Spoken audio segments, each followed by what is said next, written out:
Okay, good evening, everyone. I would like to call tonight's special council meeting to order. And as we begin, I wish to acknowledge the Sooke peoples on whose traditional territories we gather. We recognize and respect our neighboring First Nation government as well as their historical relationship with the lands that continues to this day. So now, Council, I wish for you to approve the agenda with the inclusion of the supplementary information on the yellow pages. So moved by Councillor Berger and seconded by Councillor Loggins. All those in favor? Opposed? Motion's carried. The item 4 is public question and comment period. Are there any comments outside of the individual grant application presentations from anyone here this evening? That's all fine. That's good. Okay. Council, we do have here a copy of all the community grant applications. However, we do need to provide some direction. We have the first number from 5.1 to 5.10 are all applications that were received by the January 15th deadline. And we also have the items that received after 1 to 7 as well as what's in the yellow pages. So the policy as it sits right now does not give direction as to whether or not late applications will be considered by council. So that is a decision that I would like council to consider now at this time. Are we going to consider late applications? If not, an option for council is to set perhaps another date where these applications that did not meet the deadline, as well as any others in the community, could then apply and meet a second intake date. Or we can receive and deliberate them all on this evening. So what would council like to do there? In my view, I suggest that we do a second intake. I feel that they're all extremely valuable projects for our community, but there may be others out there who may not have applied because they missed this year's deadline. So had they known that they could have applied for a second intake, then they might have done so. So that's just something for council to think about. Councillor Berger, did you have a comment or question? Yes, thank you. I would agree with you. I think because we are late and even deliberating this information, we were supposed to have this done a few months ago, but due to quorum issues, we couldn't. So I would be in favor of making it public that we're going to accept another intake date and have the parameters around that published. I would second that motion. Okay, so the motion would be that all late applications be postponed to a potential second intake date that will be determined, and the funding amount could also then be determined at that time. And that's you're comfortable with that? Well, it'll go up on the screen and we can look at the language, but is that sort of consistent with what the mover and the seconder is thinking? Okay. Councillor Pearson? Yes, I agree with the motion. I will be supporting it. I would ask, though, that if we could get this going as fast as possible, because a lot of people are probably making their plans for the year. If I look at some of the applications here, they're going to want to know fairly quickly. So if we could make a special meeting sometime early in May or late April. I don't mean April's pretty late now, so I think it would help them quite a bit, but we need to get the advertising. Yeah, no, I would agree. Like, we are sitting as council, so tonight it isn't the case where we're a committee of the whole where we refer our recommendations to council. Tonight we're sitting as council. All the decisions on the grants received by the deadline would be completed as of tonight, and the decisions by council are final. So from there we could see what funds remain. Council can also consider what that funding amount is and look at contingency. I'm just throwing that out there as an option to council, and then we can set a date and give notice accordingly. So I think that would be reasonable. So that we have here that all late applications be postponed to a second intake date and that grant awards be determined at that time. Okay, is that good? Councillor Loggins? I'll support the motion because it does fall in line with what other grant award organizations would do, and it is fair to all applicants, and I would just want to ask that we consider as well having a second intake date on a more regular basis, so a spring and a fall as well. I know that was one thing that we adjusted recently, but I'm not sure it's working to have it just once a year, so twice a year might be a better idea. I do also think that because this policy was amended last year to come into effect this year, that once we complete the second intake, I think council, or maybe at an upcoming committee of the whole, we should discuss this policy in its entirety and examine if it's working for our community. There's limitations on how often groups can apply. The January 15th cutoff is very early. I think second was something we did in the past that I think was something we should think of, and there may be other things as well that we should discuss once we go through this. Okay, so there'll be two parts to this. So we're still on the first one. Anything, Councillor Parkinson? Through your worship, I was just wondering if we have an idea of what the date would be for them to come forward, how long it would take.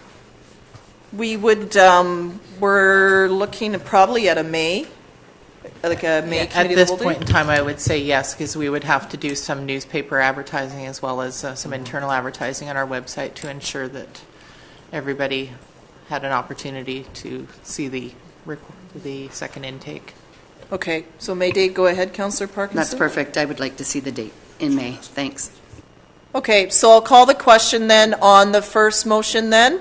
All those in favor? Opposed? That's carried unanimously. So that would mean then that everyone who submitted after the January 15th deadline, unless you wish to stay, you're free to leave because we won't be deliberating on those projects tonight. Can I just ask a question? Will you require us to resubmit, or will you No. accept the application that we already have? No, if your application is incomplete for any reason, our staff will advise you on perhaps what information is missing, but you won't need to reapply. We'll just forward them all to that date, but we would also like others in the community that would have applied to also have that opportunity as well. Okay. To our corporate officer. If I may, Your Worship, all applications received to date, with the exception of the one from the regarding the turf field received today, all of those ones have been checked for. For compliance, and all of the information has been provided, or you have already been notified if there's missing information. Okay, so in that case, everything is complete. Well, staff will follow up with this particular one, but everyone else noted from 1 to 7, they are fully complete, and there isn't any more action. What will happen is we would advise you on what that date is. That would be your only piece there. Can I have council pass a resolution to hear from the member of the public? Okay, moved by Councillor Logan, seconded by Councillor Pearson. All those in favor? Opposed? Motion is carried unanimously. If you could come forward and just turn on the microphone, please. No, my question is I just need I need your name, formal. I should have asked for your name and address for the record. oh, sorry, Francis O'Donnell, I'm the treasurer of the Sooke Harbor Players Society. Okay, And my address is 643 Durban Road, Sooke. okay. Okay. My question was, when they made the changes as to the date for the deadline, how did they inform people? Because we were not aware of it. And I'd just like to know what the process was. How were people informed as to what the deadline was? So that would have come forward, the policy would have been amended at a council meeting. I have to look at when that was. It would have gone through the regular council process for when we would have amended it last. So that would have been February 14th, 2017 would have been when the changes were made. I'll clarify to staff. Is there any? Sorry, I was just checking with Sarah, and she advised that when the policy was revised last year, that they actually went back and contacted every organization that had applied for a grant with the district, far back as the applications went, recognizing that we know that these are all volunteer organizations, and perhaps some of the contact people had changed, so maybe we were unable to make contact with specifics, but I don't know who those would be at this time. So who would I talk to find out if our contact information is not correct? 'Cause we didn't get any warning about this. Okay, so then I would just check in with our corporate staff tomorrow morning. Yeah. Okay, thank you. Other member of the public, can you please come forward? It is preferable if you can. My name is Heather Nelson, and I'm a member, a Sooke representative of IACT, and I'm not sure when exactly we put in our grant information, because I was just asked to come here and represent. Okay, so your application for IACD came in after the January 15th deadline? Yeah, so that's where that one, our staff will advise you as to when the next date will be set. Okay, thank you so much, Ms. Nelson. Councillor Pearson? Given the circumstances around the size of the application for IACT, and the representative is here now, I would ask that council consider hearing the application for, even though it's past the deadline for intermunicipal advisory committee on disability. I believe it's a $200 ask, according to this. Okay, is there a second for that motion? Second. Seconded by Councillor Parkinson. So this would be one. We just voted on not accepting anything after the deadline, but given the small amount and that this is a committee, actually an extension of council, is council comfortable accepting this late application, even though we said no late applications? Okay. To motivate, Councillor Pearson? To motivate.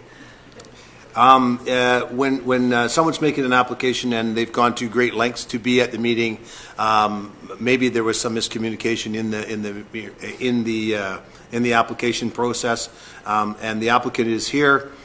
Given the circumstances that I see in front of me, I think I'd like to hear it, and I hope that council would support me. Councillor Loggins? Unfortunately, I disagree. I can't support this motion. We just passed a motion not to accept late applications. It contravenes our bylaw, and many people of any walk of life could have gone through great lengths to come here tonight and put their families on hold to come here tonight, and we turned those people away. They are not in chambers at the moment either to speak against us. So. Okay. Okay.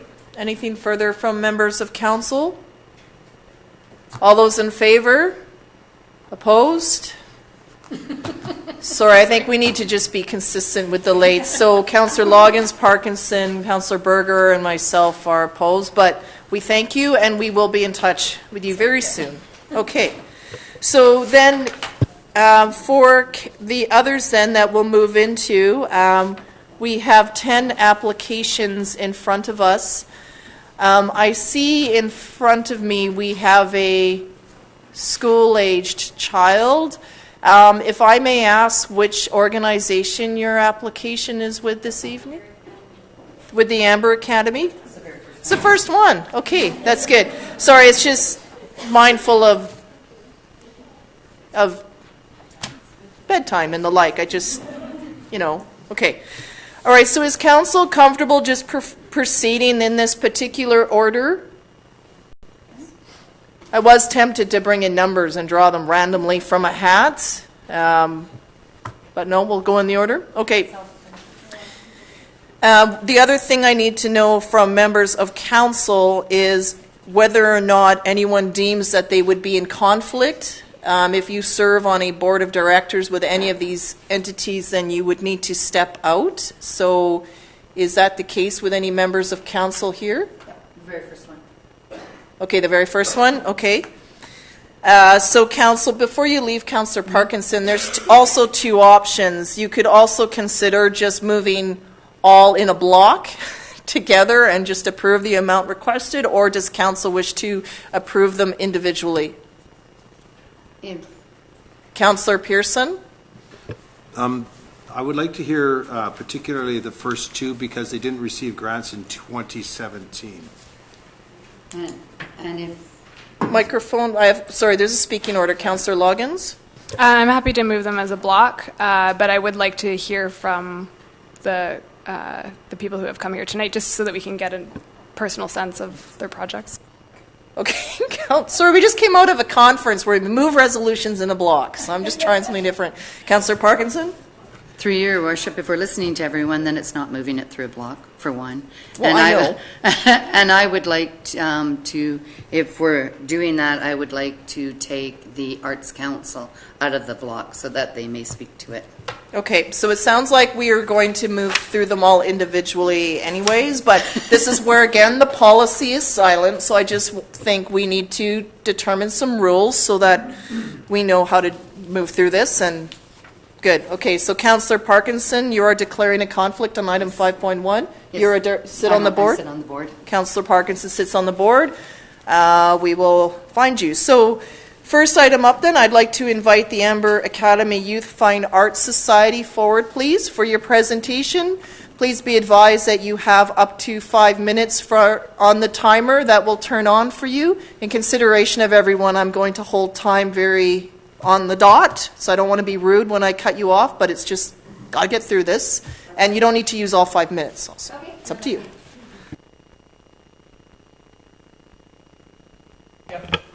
Good. All right. So first of all, I would like to start by saying thank you for being given the opportunity to be here tonight and to speak to Amber Academy. We are actually a new organization that only just started up in the last year, which is why we didn't apply for a grant previously. I think the application that I submitted was quite detailed, so I don't want to kind of rehash a lot of what I've already presented. First thing I would like to address, though, is that with the delay in there's some changes to our financial situation. I just wanted to make a note for our, and I'm sorry I don't have a formal document to submit, but on our application we submitted, we had a pending funding from the Rotary Club of $2,000 we had requested, and we have since been given a $750 donation from them. And we've also since then applied to the Sooke Lions Club, who have donated $1,000 to us, as well as the Wandafuka electoral area. We've also applied for $500. That's pending. We haven't heard back on that one yet. Also, with respect to our projected fundraising revenue, between September and December, we were able to raise through various fundraising initiatives $10,550, and I projected $5,000 more to come in fundraising between January to June. We're at about $1,300. We might make that target. It's, if not, we just work harder, I guess. So I just wanted to update the financials. The other thing, I guess, just to reflect on is the fact that what we've presented here as our budget is what it costs to operate our program 2 days a week from September through June. The only times that we don't have our classes is we don't operate because we're leasing space from the schools, so we don't hold classes during the spring and winter breaks. This budget also includes our shows, so our big musical production, which is coming up in a couple of weeks now, the Fraggle Rockathon show. So that's all kind of encompassing a $35,000 budget for the entire year. So the other thing that's kind of relevant to our program is, in addition to using the arts classes and the various different forms of arts for a youth empowerment program, we also try to provide the children with opportunities to work with other organizations in the community, tapping into that volunteerism with youth. So far, we've been able to get some of our students involved in volunteering for a couple of different events with the Sooke Arts Council. We've also discussed some opportunities. We've been working with the Sooke Transition Sooke and their Planet Earth party that's coming up. Also been in discussion with the Sooke Music Festival, the Sooke Fine Arts Show, and the Sooke Fall Fair about getting involved with them. So really trying to tap into that whole concept of sort of bridging the gaps between the different arts groups in the community and kind of using the youth for that. We also have, I'm really excited to say, as of yesterday, we've got the Harmony Project that's actually going to be performing with Amber Academy, not with us, but for our opening night for our show. So pretty relevant things as far as what was going on with our organization and the need for the funding to be able to expand this program and offer more classes and make room for more students in the program. We've also been in discussion with our funding pertaining to loaning it out and working with other groups, with the Sooke Fall Fair, as well as the Community Arts Council. And I think that's the bulk of the changes I wanted to update outside of our application. Okay, thank you very much. Questions from members of council? See none. It seemed straightforward. Councillor Loggins? It does seem straightforward. Thank you very much for your application and for presenting tonight. One thing just for the future is in the grant application, if you put us in there with the amount that you're requesting, Oh, and right. then we can see in the budget where we fit in and how we're actually supporting your organization. Okay, perfect. Yep. And then in terms of a response from the Capital Regional District, is Yes. sometimes that follows our deliberations. Oh, I see. Okay. And then you'll see theirs come up, particularly when it's a Sooke-based society, is often they look to see if the district is involved. Not always, but sometimes. So that Sure. may be the case why it's pending. Right. Yeah. Okay. All right. Councillor Pearson?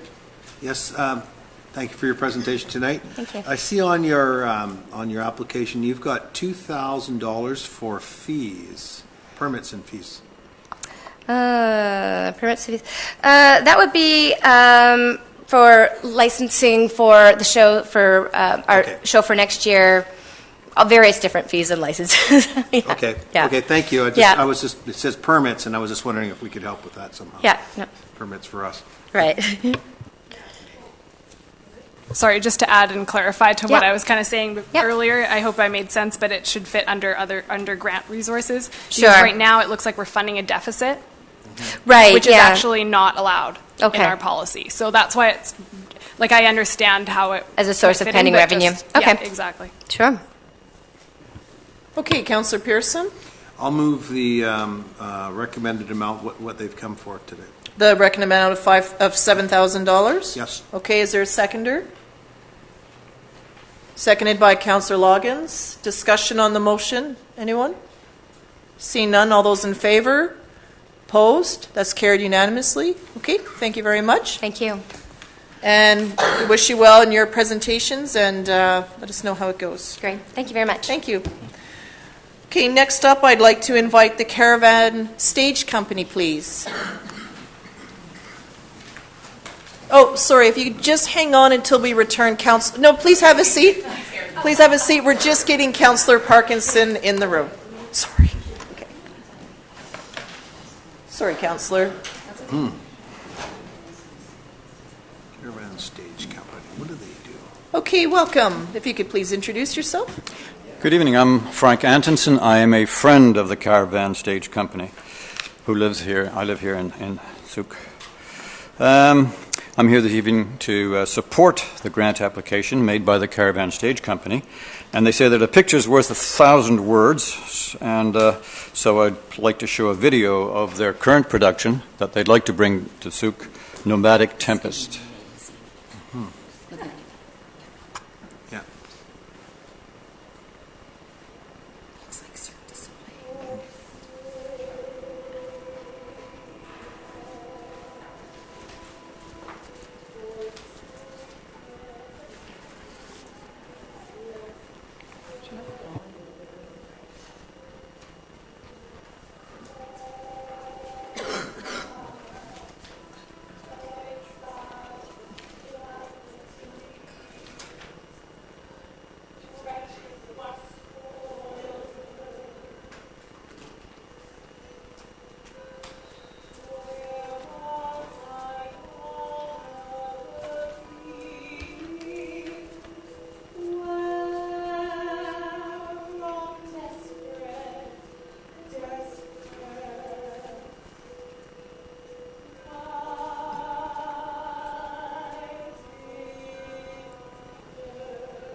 So the hope is to put on this show here at the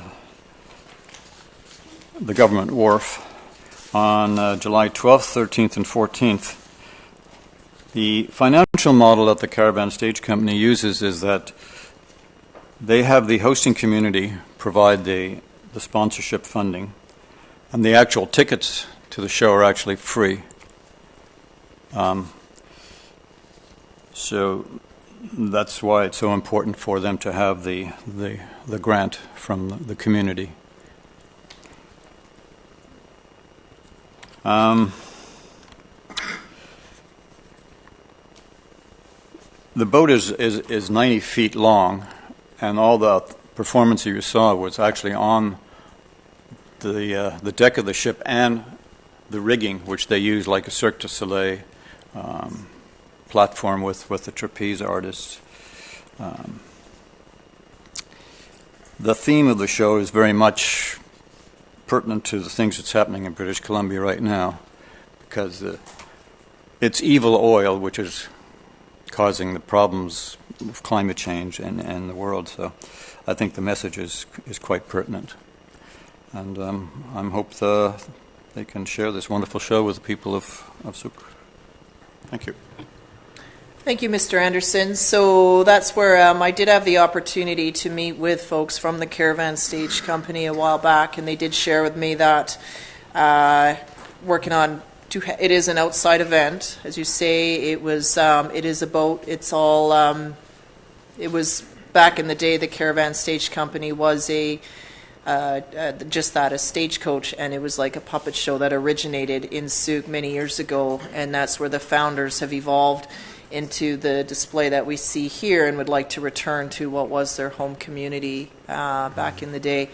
So this would be the complete setup and show takedown and seating and all those sorts of things. Okay, and then it would be a free or by donation event. So yeah, very original and quite something. Members of council, questions? Councillor Pearson. Yes, thank you for being friends of the Caravan. And I guess I'm thinking about the government dock. Where's the vision of where that would be set up? Because obviously it's going to be a nighttime show somewhere, and I'm kind of... So I've spoken to John Egland, who owns the adjoining floating wharf. The boat would actually tie up at John's wharf, and the audience would all be seated on the parking apron of the government wharf. Okay. I guess, so I'm thinking about the parking apron of the government. I keep my boat there too, so I'm kind of familiar with it. It doesn't look like it would have enough. How many shows would you do in one night? I can't see much. Just one show a night. Doesn't look like enough parking or enough seating arrangements there, I guess is kind of what I'm... So I'm kind of trying to envision it, so... They would be bringing in folding chairs. That's what they usually did. The show I saw in Victoria in September, they were at the wharf just below Darcy's pub there. Yeah. And they had hundreds of folding chairs set up. Yeah, I kind of got that vision there when... So, okay. Mm-hmm. Okay, no, I just... And it said it was started here in Sooke, right? So it did. 1970. I guess I must have been sleeping. I haven't heard... You know, it's funny, until that presentation, I've never heard of it, so... I don't know. I was in grade 8, though, probably. Councillor Loggins? Thanks for the presentation. It's really cool to see this potentially happening in our community, and I hope that this passes and that it does. But again, I do have to bring up that we need to be listed under grant sources so that you're not showing us a negative budget and that we're not... funding a deficit. Right now it looks like your revenues are $12,000 and the Caravan company fees are $12,000, so it's just up to us to assume that our money is going to the remainder. It doesn't really show where our monies are actually contributing. And of course, in a general sense it does, but what are we actually 100% contributing to or in part contributing to would be good to know. But I definitely will support you on this. Thanks. Councillor Berger? Yes, thank you. Thank you for your presentation. When looking at your expenses, it's showing $12,000 for company fees. That's artists, technicians, PR, admin, also all the people. And then there's also, the next line is $2,000 for per diem for company members. Unfortunately, due to our policy, we're not allowed to pay individuals. So I would make a motion that we provide $5,000. We can pay for the next two through our policy. We can pay for the $2,500 for your show and ship, and we can also award a grant for publicity and marketing. But I was just going through our grant policy, and I believe it's portion H that says we're not allowed to pay funds to, no application request for funding to individuals will be considered. So if I break down your expenses, it looks like we can fund $5,000. May I get clarity on that? Because when I read that, the funding to individuals, it would be more like, I, Maya Tate, want to host a show in my backyard. I'm not a society, and I'm an individual that wants to do something in my neighborhood, in which case the application process wouldn't flow, I wouldn't qualify as a person. But if, like, Tate & Co. Society did something, then as a registered nonprofit, that it would be eligible. So that's where... Well, if I could just comment again, when I was a past member of our grants committee, that was one of the things that we talked about. And the Bluegrass Festival came forward every year. And one year had asked for help with paying in bands. And we were advised, due to our policy, that we actually can't pay an individual. That would have to be covered by ticket sales or by other means. But we can help with marketing materials, we can help with brochures, we can help with anything that would be sort of attached to the capital project without paying people.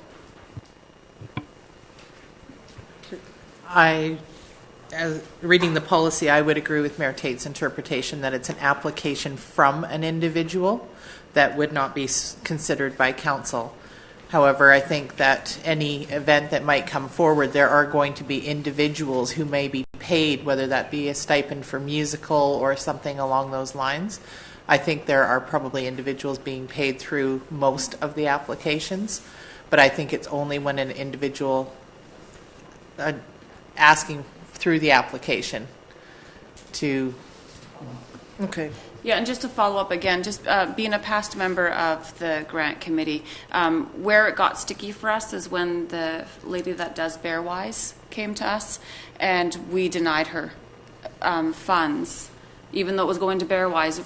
The bulk of the budget was for her funding, and so therefore we could only pay for brochures. We could pay for her to go to the schools and do their setup and all the handouts, but what we were told as part of the committee, we couldn't actually pay a person, and that's why this letter H is in there.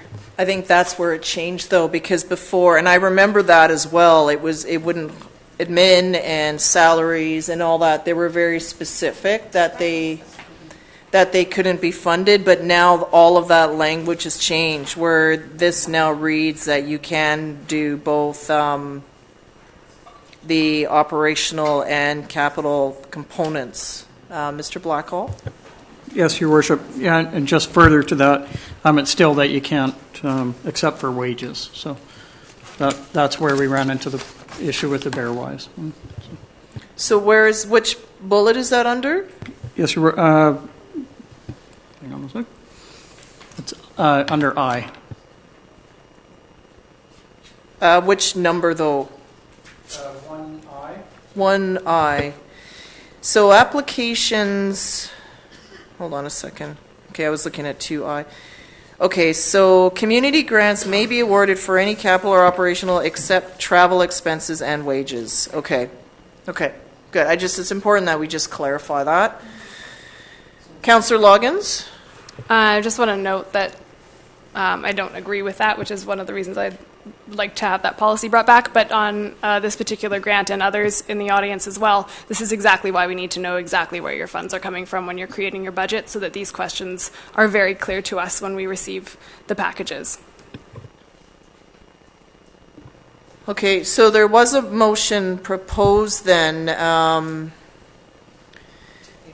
to pay for $5,000, so that would go towards, because there's other, so that would be the show and ship logistics, temporary equipment, shore power and mooring, $2,500, publicity, marketing, and social media costs, $2,500, $5,000. Pardon me? Yeah, go ahead. Through you to the applicant. Just to clarify, because obviously we're questioning whether we're taking out $2,000 for the company members. One, is that specifically for wages? It seems like it is, since it's a per diem, but I'm not sure if that's for perhaps something else. But also, is that $7,000 partially paying for the Caravan company fees, or what exactly does that cover? You know, I've got to be really honest. I'm a friend of the Caravan Stage Company. I'm not part of them. I don't really, know all the details of how they run their operation. I just think it's a fantastic show, and it's a fantastic opportunity for Sooke to see the show. I understand that if individuals can't be paid, but they do have a crew and a cast of 30 people, which they have to be paid. They have to be fed, and so I'm afraid I can't answer the details of the, how they structure all their internal financial things. I guess in looking at their statements, what isn't, there's the part that's not, there's things like the insurance cost, legal cost, ship, engine, all that, which is part of the overall production as it moves from place to place, docking equipment, production equipment, shipping fees and the like. It's just not specifically outlined, and I think that's where our policy needs some work. Councillor Parkinson? Through your worship. So I know that you probably can't answer the question, but when you say per diem for the individuals, that also could be for supplying food, and would we cover that? So not necessary. That's not a wage. No, yeah. Right? So there's other things that could be included in that. The specific exemption is for travel, expenses, and wages. Okay, so there's a motion, but it hasn't been seconded yet. Seconded by Councillor Pearson. That's for the amount of $5,000. Councillor Parkinson on the motion. Through your worship. So are the dates confirmed? The schedule is extremely tight. They are going to Nanaimo, Courtenay. They have Sooke July the 12th, 13th, 14th. They're going to Pembroke Townsend, Bellingham, Tacoma, Seattle, Victoria. And they already have somebody else looking. If Sooke doesn't provide enough funding, then they have another city in Washington State who wants them on those dates. Right. So what I'm just asking is, if we give the money, are they confirmed to perform here? Yes, they are holding these dates. Okay. So up until tonight's meeting to see what comes out of it. Thank you. Would we potentially lose the event if we funded the amount of just $5,000 based on our policy? I can't answer that question. Okay. I wish Paul and Nance were here to answer those questions, but I'm afraid they're in Nanaimo. They're just receiving all their new crew and cast. They're coming from all over North America, and they're training them in their roles and stuff like that, so they couldn't be here this evening. Okay. Anything further on the motion? All those in favor? Opposed? Councillor Parkinson's opposed. The motion carries for $5,000. And if you can convey that it's because we have limitations in our policy not to fund wages. Thank you, Your Worship. Thank you, councillors. Thank so you very it's 5,000 to Yeah. approve. Okay. It's what we have to work with our policy. Thank you. Okay, our next group is the J. Mayers Group Productions.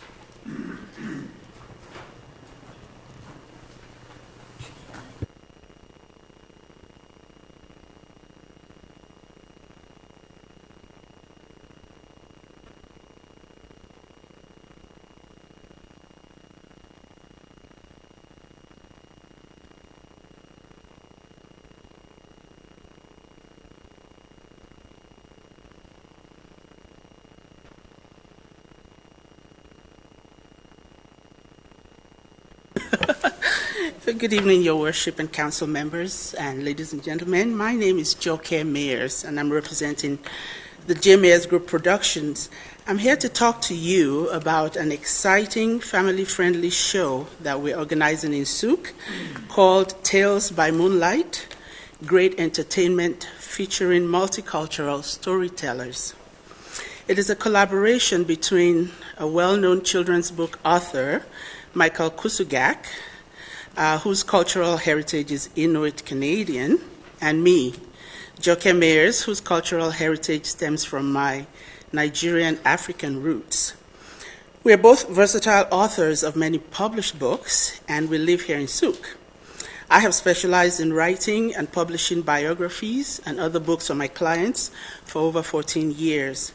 I recently ventured into the genre of children's books as well, and the latest one is titled Under the African Moon, Short Tales That Teach Good Values. The main aim of that publication is to teach children and youth in easy and pleasurable story form how to self-discipline, self-govern, and consistently choose good values over the wrong ones. It is to help them in becoming wiser and making better choices throughout their lives, regardless of their current or changing situations. My additional goal is that part proceeds from the sale of that particular ebook would help to support a children's education charity that is very important to me. 60 Million Girls is a Canada-based charity that is focused on making sure that disadvantaged young girls get a chance to go to school in many parts of the world where girls are often denied the opportunity of even getting a basic education. As for this multicultural storyteller show, it was in my discussions with Michael, who has written dozens of published children's books and is a great storyteller, that the concept emerged about creating a show that would entertain a multi-generational audience, children to seniors in our local area, especially since we both live in Sooke and love it here. We understand the power of the stories that we heard, read, and were told as children, and how those lessons from the folk stories help to shape our own values well into adulthood. We wanted to entertain, but also to educate, empower, and enrich minds both young and old. On a more personal note, storytelling actually helped and to save and preserve my own brain function and general mental health after a very bad car accident a few years back that resulted in serious and traumatic brain injury for me because my skull had been cracked open in 2 places, which put me in a coma. What followed was many years of recovery, and my most recent knee replacement surgery, hence this, is also as a result of those serious injuries caused by a careless and impaired driver. After my prolonged coma, it was discovered that I had lost nearly all of my memories, as well as the ability to even read, write, or remember most things. My head and other injured body parts were in terrible pain, and my brain was in constant and excruciating agony whenever I tried to focus on any thoughts. It was therefore much less painful to avoid any attempts to task my brain with such efforts, and it would have been much easier to just stop trying and to give up. It would have been truly catastrophic for a person like me who had always relied heavily on my intellectual abilities as a college lecturer, a TV news anchor, a school teacher, a published author, a biographer, editor, and publisher, who had always depended on my language and communication skills for my careers. It was a devastating realization that I had suddenly been stripped of all those skills. It was additionally frightening for me and my 2 daughters because I had become widowed just 4 years before when my loving husband had suddenly died from heart complications one Monday morning just before heading out for his job.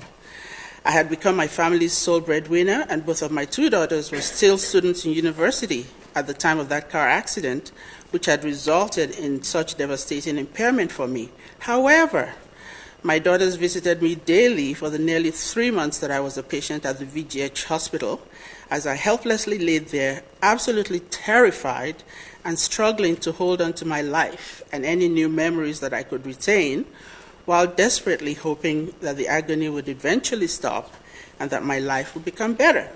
Thank you, Ms. Mayers. I need you to wrap up. We're at the end of the 5 minutes. But one day, my younger daughter started to read aloud to me. and that made all the difference.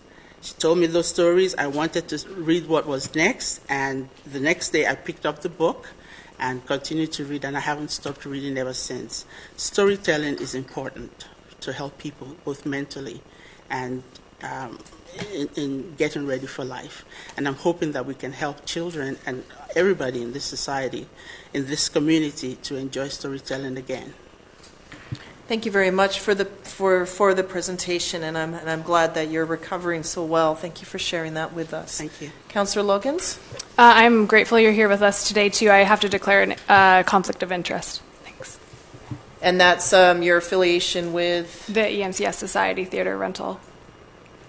So the the theater society would benefit financially from the rental of the theater. Okay. Sorry, I was just putting those two things together now. Okay, thank you, Councillor Logans. We will find you next door. Okay, so a question I have is, do you have the production date set yet? We did, but we had to postpone because we were low on funds. Okay. But we had set an earlier date, and we had to postpone, but we're hoping to have it for the summer. Okay, because I think I thought I saw February. Yes. Somewhere. We Okay, had to I just postpone, yes. I just didn't recall hearing about it, so that's why I wanted to double check. We postponed. Okay, Councillor Parkinson, please. Through you, Your Worship.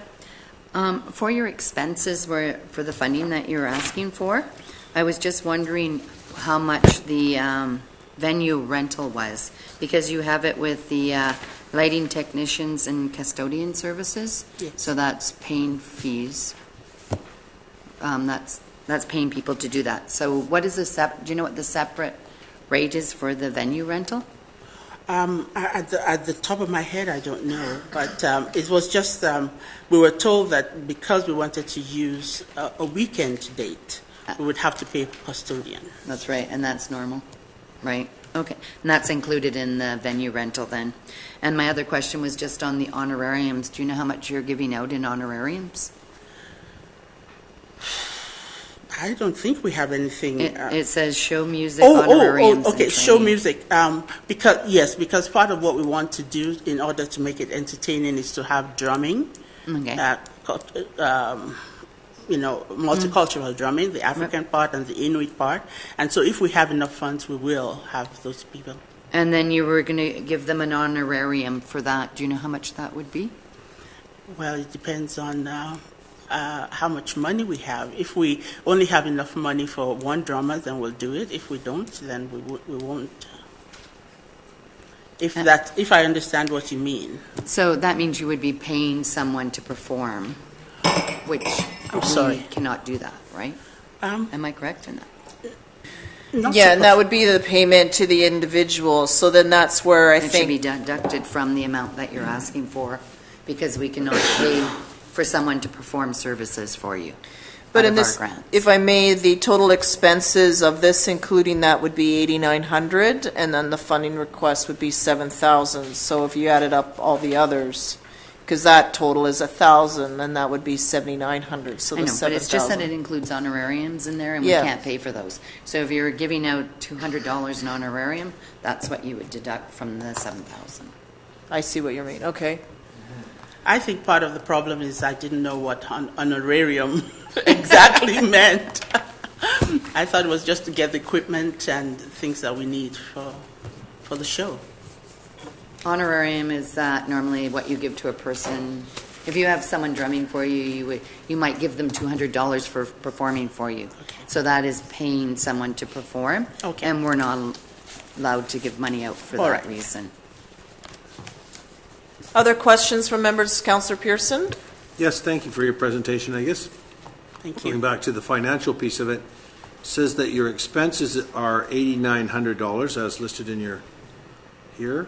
Yes. $8,900, and you're expecting that revenue coming in would be $3,000. Yes. So that would give you a $5,900 cost, yet you're asking for $7,000. You're asking for $1,100 more than you need. Well, because that $5,900 will be us in the red, and the $3,000 in total revenue is hopefully that we can sell tickets. So it's just projected. None of that is guaranteed. Councillor Berger? Yes, thank you. Thank you for your presentation. Well, I guess, sorry, through you, my first question is, are you registered? I didn't see in your application, are you registered with the Societies Act? Not at the moment, because this is our very first production, and we wanted to see if this would work at all. Okay. And the only reason why I ask is, and I'll direct the question through you to staff, I believe, is that a contingency that they have to be a registered nonprofit or have a registered society to receive a grant? Through your worship to Councillor Berger. Microphone, please. Sorry. Section 1C of the policy, it says that the District of Sooke organizations for whom the community grant program is intended are those who are located within the District of Sooke as a nonprofit or whom conduct programs or events subject to community grant funding within the district. So it doesn't say that. Okay, thank you. Or sorry, probably clearer if the incorporated under the Society Act of BC or unincorporated groups with demonstrated objectives that are not for profit or charitable in nature.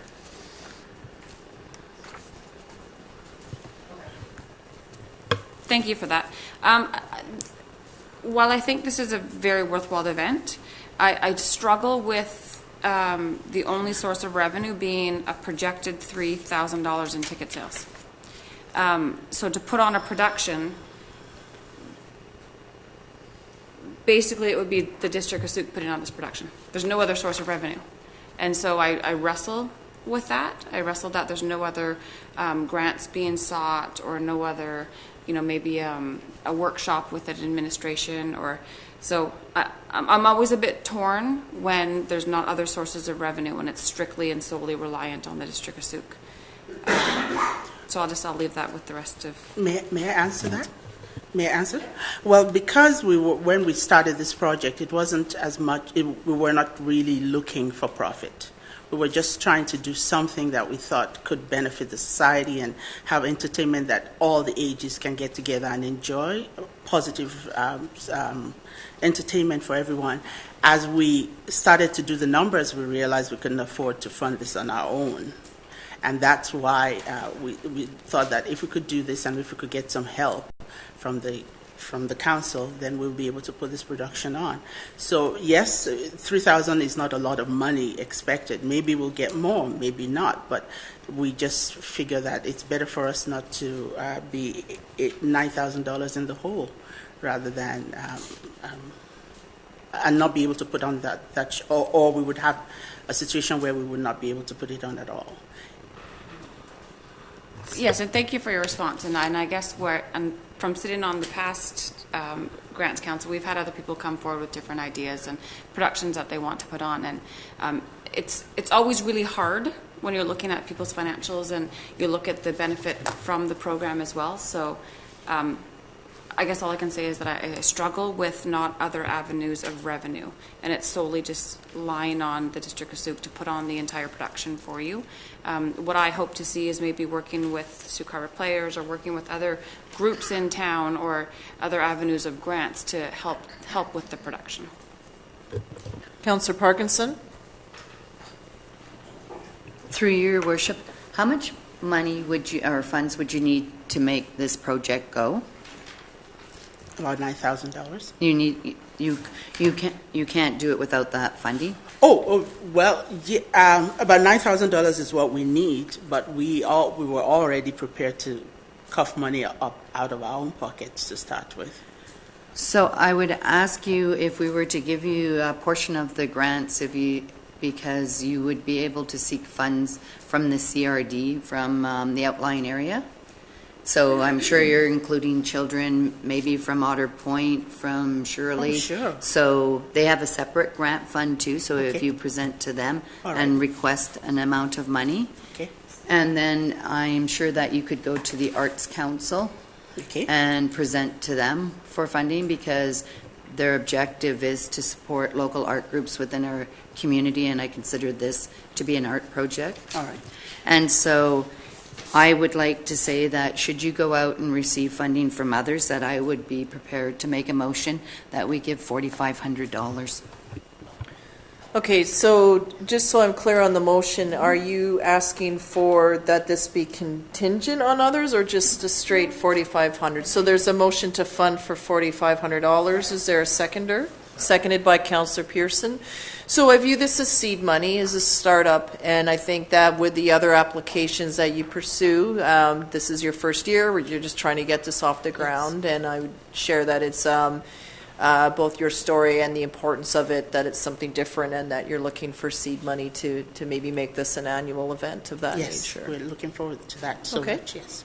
It may be the case, though, when you approach those sources that you may need to have a nonprofit designation in place. That was a condition of our funding in the past, but there has been, that's where the change is, and we're still getting accustomed to the new policy as well, but there's a bit more latitude there. I don't know if the other entities have that requirement or not, but it's just something to look into. Yes, we'll do that. Okay, anything further from members of council on the motion? Seeing none, all those in favor? Opposed? Okay, that's carried unanimously. Thank you very much, and good luck with your presentation. We look forward to hearing about it. Thank you.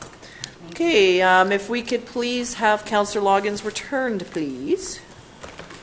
And at the same time, would like to invite Need to Suicide Prevention Education and Support forward, please.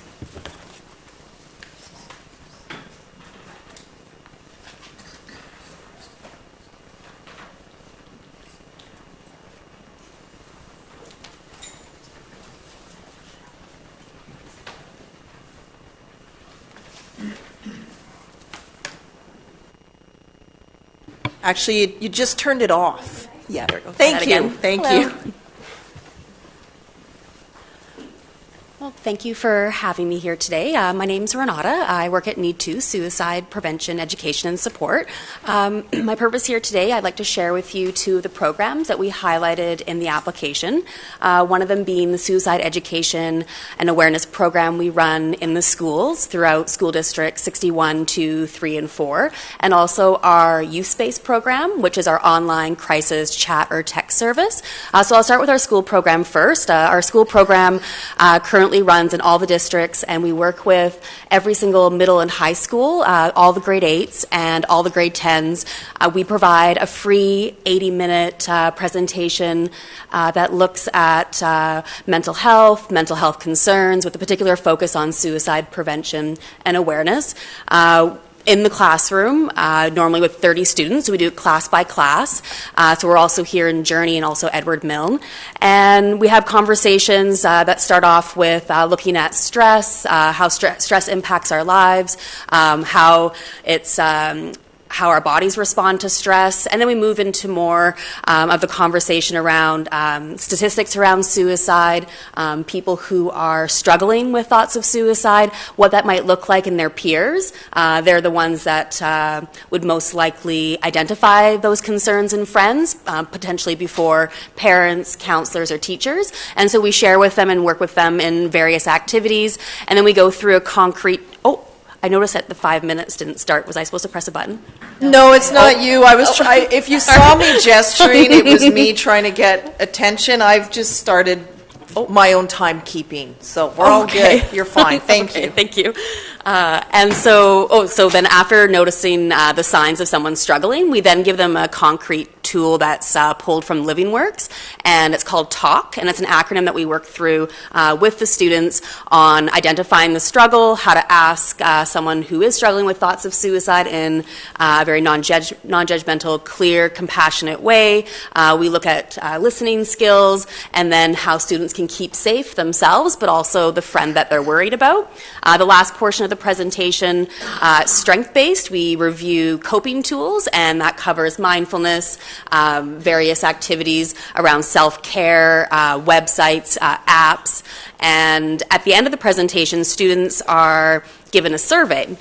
So the survey, last year we worked with about 3,300 students, and on the survey they're given an option if they want to speak to a counselor following the presentation, and out of those 3,300 students, 282 requested to have a follow-up with a school counselor, and as conversations would go, we have a very close relationship with school counselors, that students would surface the days and weeks following our presentations. So normally it would be anywhere from 1 up to 5 students per class that would like to speak to a counselor. So that's the school program in a nutshell. The other program that I wanted to touch on is our Youth Space program. It's an online crisis chat or text service where youth up to the age of 30 can go in, speak to a volunteer. We have approximately 100 volunteers that work in that service, and they've been highly trained by staff and other volunteers. Youth can go in any day from 6 p.m. to 12 a.m. every night of the year, and it's a safe space where volunteers that are also youth respond back about anything from problems at home, worried about stuff at school, maybe their friend is self-harming, having thoughts of suicide, or it could be as simple as test anxiety, or for anyone who's experienced test anxiety, that could be a very not a great position to be in, so they just bounce ideas around a really wonderful soundboard to have that conversation. There's also resources on the website and opportunities to get e-counseling as well, too. The grant application, the funds that we're looking for, we're hoping to provide for our volunteer training and the materials that support the volunteers. They all receive a package, and right now, between the two programs, we have about 110, 112 volunteers, and we host 2 groups in the fall, and then usually Youth Space hosts 1, but we had a, what would you call that? Something posts on the media and then it just goes viral. And so we're now hosting 2 volunteer groups to match the need that we have now coming through our crisis line. And so those materials are coping tools, resources, things that the volunteers take home with them and then share with students in the school. So I still have 5 minutes here, it says, so I think I'll pause, though, unless you want me to keep going. No, that's great. I thank you very much for the work you do. It saddens me that that we need to have the program in that just because of the nature of it, but I'm very grateful that it's here. One thing that surprised me that I didn't expect when I was elected as mayor was the number of people that share a loss that they have in their family, and it's something that that I hear about more frequently than I wish to. So if I'm getting a bit teary-eyed, it's because you're just hitting a bit of a chord in me. But so I really appreciate the work you do. Yeah, thank you for sharing. It's something that impacts a lot of people, and it's the second leading cause of death for youth. So we find that in conversations, and because of the work I do, as soon as I tell someone what I do for a living, it's usually something that is brought up soon after. Yeah. Thank you. So I have a speaking order. I'll start with Councillor Loggins, and Pearson, then Parkinson, in that order, please. Thanks for coming. I always support Need To. I think you're a fantastic organization. I'm going to ask you a really tough question, but I feel like you can give me a good answer. So, so your budget is over $300,000. Why can't you cut $1625 out of the budget? You know what? That's an excellent question. I would have to pass it on to our executive director. So I was asked to speak today just on the 2 programs to actually have the particular and the details of the budget and how it's broken down and what's allocated. I wouldn't know. Yeah. So unfortunately, I wouldn't be able to give you. To follow up, and I'm not sure if you can touch on this or not. You did speak about the volunteer training piece, and that was primarily, if I'm right, what the funding would be going towards. Yeah, for the materials that are associated. Yeah. Is this targeted to our community, or is it for all communities, and it's going into a? Well, the volunteers come from all different communities, and then the youth that are served with those materials cover all from Sooke to all the other municipalities, too. Thanks. Yeah, thank you. Councillor Pearson. Yes, thank you for your presentation. And I remember, I think it was last year or the year before when the original presentation came up, and it seemed like we weren't funding this enough. I see your net income is negative 1642, and your ask is for 1625. So I would make a motion that we increase your ask from 1625 to 1642. I mean, Okay, is there a seconder? Seconded by, 1642? 45. 1642 to be the amount. Okay. So on the motion, did you wish to speak further, Councillor Pearson? Nope. Okay, to Councillor Loggins then. 17. I support the motion, but and maybe this is just me being cheeky, but I'd rather even bump it up to 16 $16.50 because honestly, we can't fund a deficit. That's against our policy. So for us to, like, that's what it looks like in this budget. So it's just a bit confusing. I think it's our form because they're all showing up that way. So I'm hearing an amendment to increase the amount to $16.50. So that's an $8 increase. Is there a is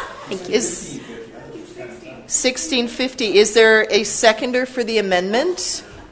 Seconded by Councillor Pearson for the amendment. Is that correct? Okay. So anything on the amendment? All those in favor of the amendment? Opposed? Okay. So now we have the main motion as amended to $16.50. Councillor Berger, please. Yes, thank you. I just wanted to share a little bit of information. When I was on the past grants committee, we actually asked quite a few questions around the same regard. With having a really high number of a budget of $300,000, we asked lots of questions previously. And the answer that we received back was that it was actually for materials that would be used within our community. Mm-hmm. So every community that they go to, the overall workings of the group comes from, provincial, federal funding, all different fundings, but each municipality is asked to supply their own programs to their own students. So I'll support it. Yeah. So these materials are Sooke specific. That's great. Okay. Thank you. Okay, anything further on the amended motion, please? All those in favor? Opposed? It's carried unanimously. Thank you very much. Thank you very much for your time. And thank you for all the work that you do. Okay, next up, please, is Sooke Canada Say. There's a typo here. It should say Sooke Canada Day. Welcome to the Lions Club. I'm just here to keep them in line. Yeah. Just, Thank you, Mayor and Council. My name is Lauren Christensen. This is Al Beddoes. We're co-chairs of the Sooke Lions Canada Day Committee. And I would like to start with to clarify a few things just to make sure that everybody understands. The monies we collect for Canada Day is not Lions money, and it doesn't go into Lions funds. It is held separately in trust for Canada Day. It is accounted for separately, and should we ever transfer responsibility for Canada Day to another organization, whatever money's in that account would go with it, just as there was some money when we took it over. So I just wanted to clarify that it's not Lions money that we're looking at here. one other clarification is on the application it says the event is January 15th. It's actually July 1st. Yeah. That's the day the application went in. Just a little clarification. So you understand now, Kevin, when Canada Day is? And you will be MC again. Thank you.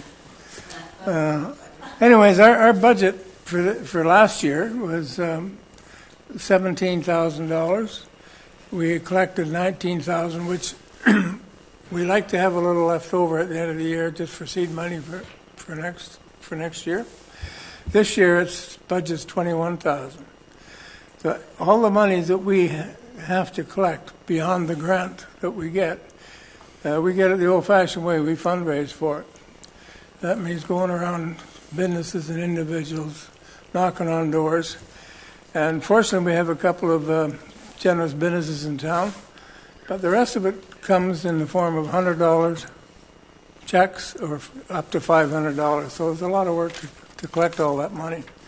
And as I say, everything that we collect in any form goes into that account. Our bills, the other point I want to make is there's no revenue for the Lions Club here. We do this service proudly do it as our mandate of our community service. So it's not a fundraiser for us. We make no revenue from it whatsoever, and that's fine.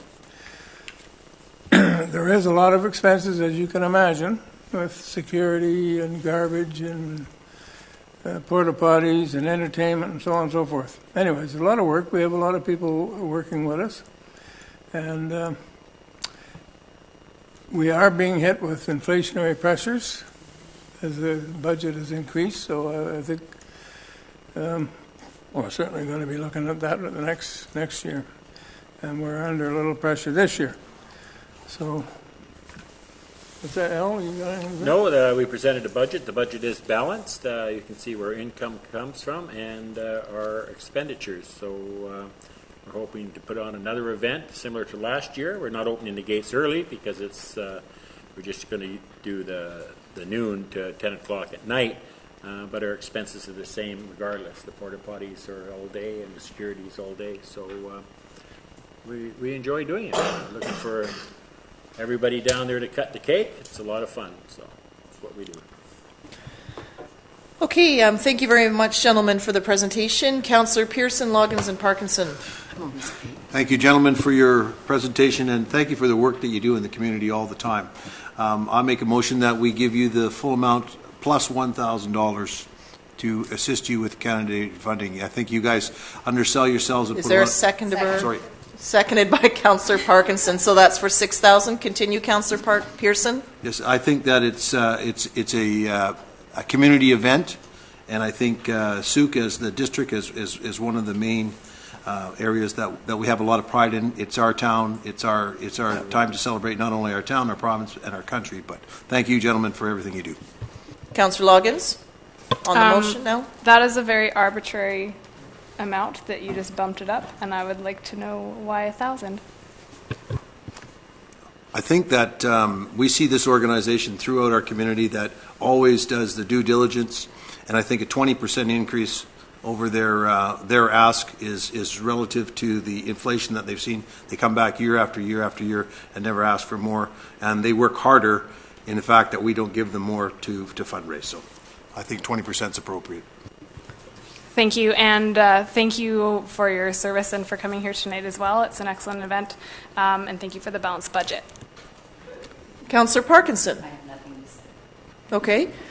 I'll call the question then. All those in favor? Opposed? It's carried unanimously. I would just like to add, gentlemen, that the Sooke Lions stepped up to take this on behalf of council and the community several years ago. We'd just like to thank you for putting on such an excellent show every year. It's enjoyed by everybody. It's sort of known as the best Canada Day event to attend because of its location and just how great it is. So we really thank you for doing it and look forward to it. And the cake is really good too. What we do. We thank you very much for your generosity, and it's a pleasure putting it on. If you haven't got your entertainment lined up, I suggest that you try getting the time benders. We have Commission off of that? Or? we have the time. We have it all lined up. Thank you very much.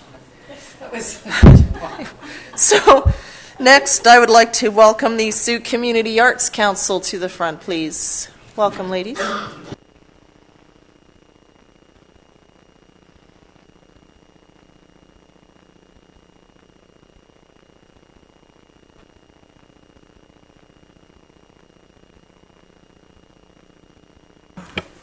Good evening, Your Worship and council members. I hadn't planned on presenting tonight, but as you see, my associate here is a little under the weather, so if you'll indulge, I'm going to read her presentation. My name is Linda Green Abraham. I live at 6468 Willow Park Way. I'm a member of the Sooke Community Arts Council, very proudly, and also of several arts groups within Sooke who benefit from Sooke SCAC funding. The Sooke Community Arts Council is asking the District of Sooke, is everything going? Yeah. For a grant of $7,000 to maintain the annual events which Sooke Community Arts Council hosts each year. With this grant, we will then be eligible for a matching grant from the BC Arts Council, plus bringing provincial funds into the community. We also request to be reinstated as a Line A item, as we would then have some stability in planning our events from year to year. The SCAC has been active since 1987 and has played a major role in the arts in the community. We are an entirely volunteer group with over 1,000 hours of service to community with no paid employees. This is why we are able to put on so many events within our budget. SCAC funds are spent in the region and benefit not only artists but local businesses as well. Our ongoing events are the Spring Artifact Show in partnership with Sooke Regional Museum, which is currently running now from April 29th to, for the 4th year. Art in the Park, incorporating music and performance arts and creative arts as well. Not saying that performance arts isn't creative. Beach art on Whiff and Spit, making sculptures with found items on the beach. Christmas festive family arts event at Sea Park. The Christmas art show at Sooke Community Hall. Spring Family Art Show with sponsorships by Sea Park. Last Saturday, the 12th, was the Family Arts Day. This event gives children a chance to get creative in many art forms and with volunteer artists.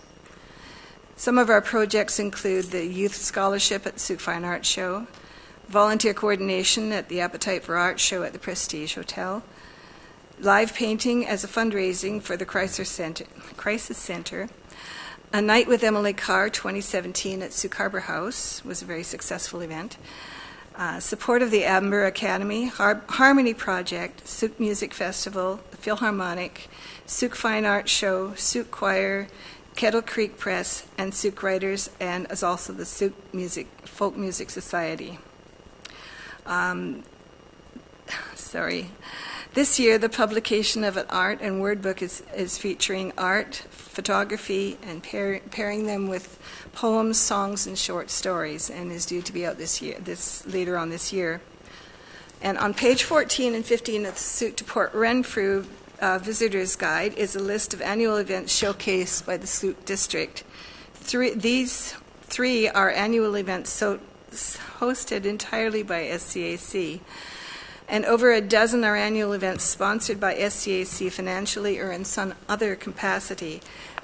So without grants, these events would suffer or no longer be available. Just a little bit left.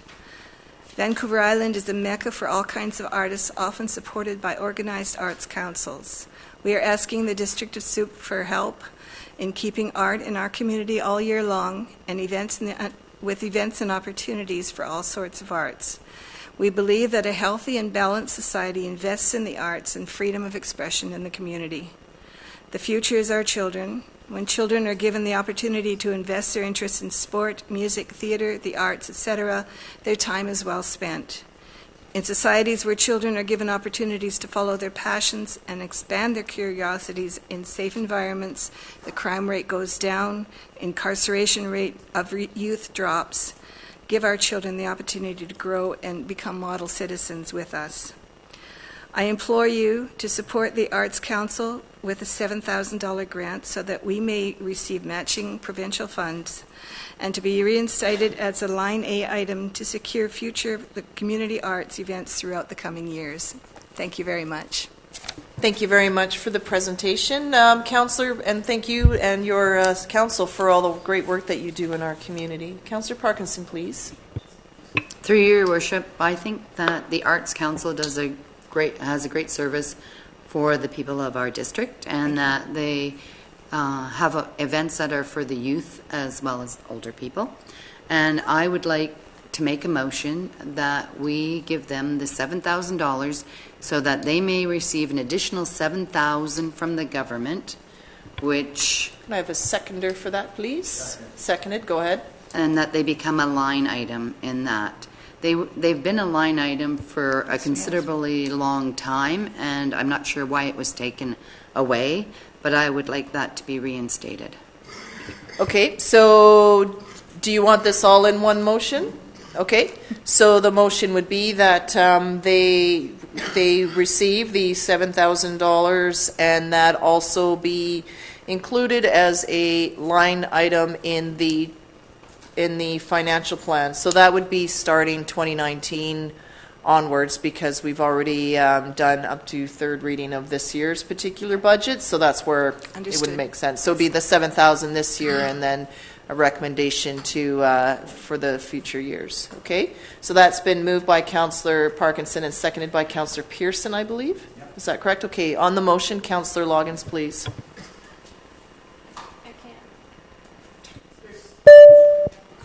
Thank you. Thanks for your presentation today. I do agree with the motion. I'll be supporting it because it is important to provide the organization with access to their matching grant that we provide a consistent grant as well, or else we will lose a lot of what this organization does because that's about $14,000. Again, though, we need to have a clear budget on where this money is going, but because of your track record, I could say it's well worth it, so I'll be supporting the motion. Thank you. Councillor Pearson on the motion, please. Yes. Like the group that was just before you, thank you for the tireless efforts that you guys do in the community, because it doesn't, it doesn't go almost like a weekly publication where something isn't being sponsored by you and your group and the hard work that that the large number of individuals, and this is a big group behind the scenes. So thank you for the work that you do in our community to make it just a little bit better place. Thank you. I will pass that on. Thank you. Okay, anything further from council? All those in favor of the motion, opposed, it's carried unanimously. Thank you so much, and we look forward to enjoying the great work that you do in the community. Thank you very much. Your support is very much appreciated. All the best. Okay, next up, I'd like to welcome the Sooke Crisis Center application, please.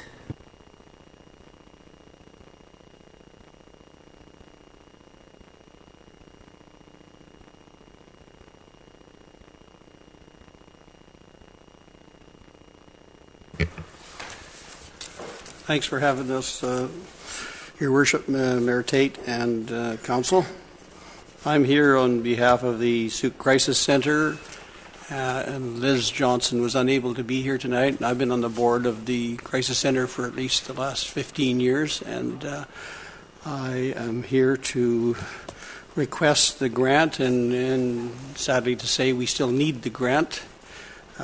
We continue to have the need here in Sooke, with approximately 20 people or more per day going through the crisis center, and we operate strictly as a pretty well as a drop-in center.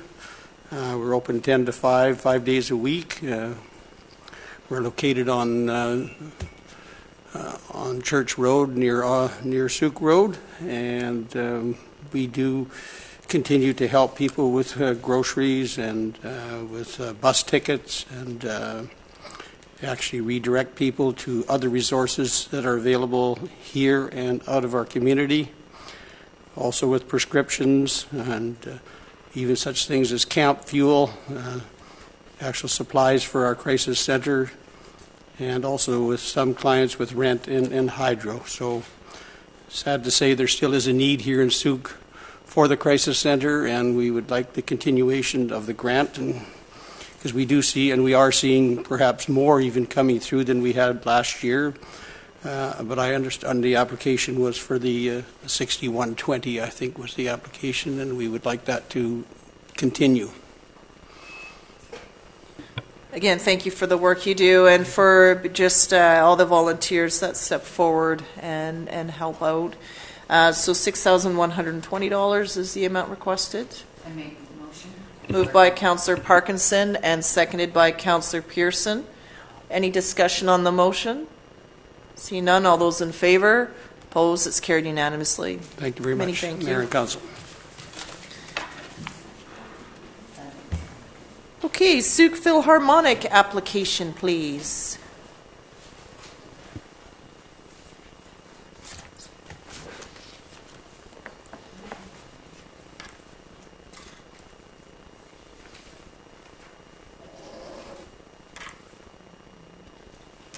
Am I on? Yes. Good evening, Your Worship and members of Council. My name is Diana Jack, and I am a member of the board of the Sooke Philharmonic Society. Thank you for the opportunity to speak on its behalf regarding our grant application. I'm sure most of you know that our beloved maestro, Norman Nelson, passed away on the 23rd of February. He was the driving force behind the creation of the Sooke Philharmonic Orchestra, and his death is a huge loss to the community of Sooke. While Maestro Nelson's leadership and spirit is greatly missed, the board is dedicated to ensuring that his musical legacy will go on for years to come. Yuri Valoni has assumed the responsibilities of music director and conductor as Maestro Nelson wished. Yariv is well known in the Greater Victoria area as a violist and conductor. He has almost 30 years' experience in leading community orchestras and is familiar to the SPO's musicians and audiences. Everyone associated with the Philharmonic is looking forward to moving ahead under Aloni's direction. Nicholas Fairbank will continue to direct and conduct performances of the Philharmonic, chamber players, and chorus, and Mike Klazik will conduct the Summer Fling concert.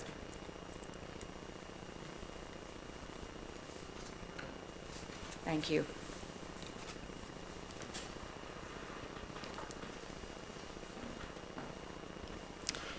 The Sooke Philharmonic Orchestra and Chorus has been enriching the lives and cultural climate of Sooke for 20 years by providing local and affordable concerts of a high musical standard throughout the year. These performances have been and continue to be free of charge for those 18 years of age and under.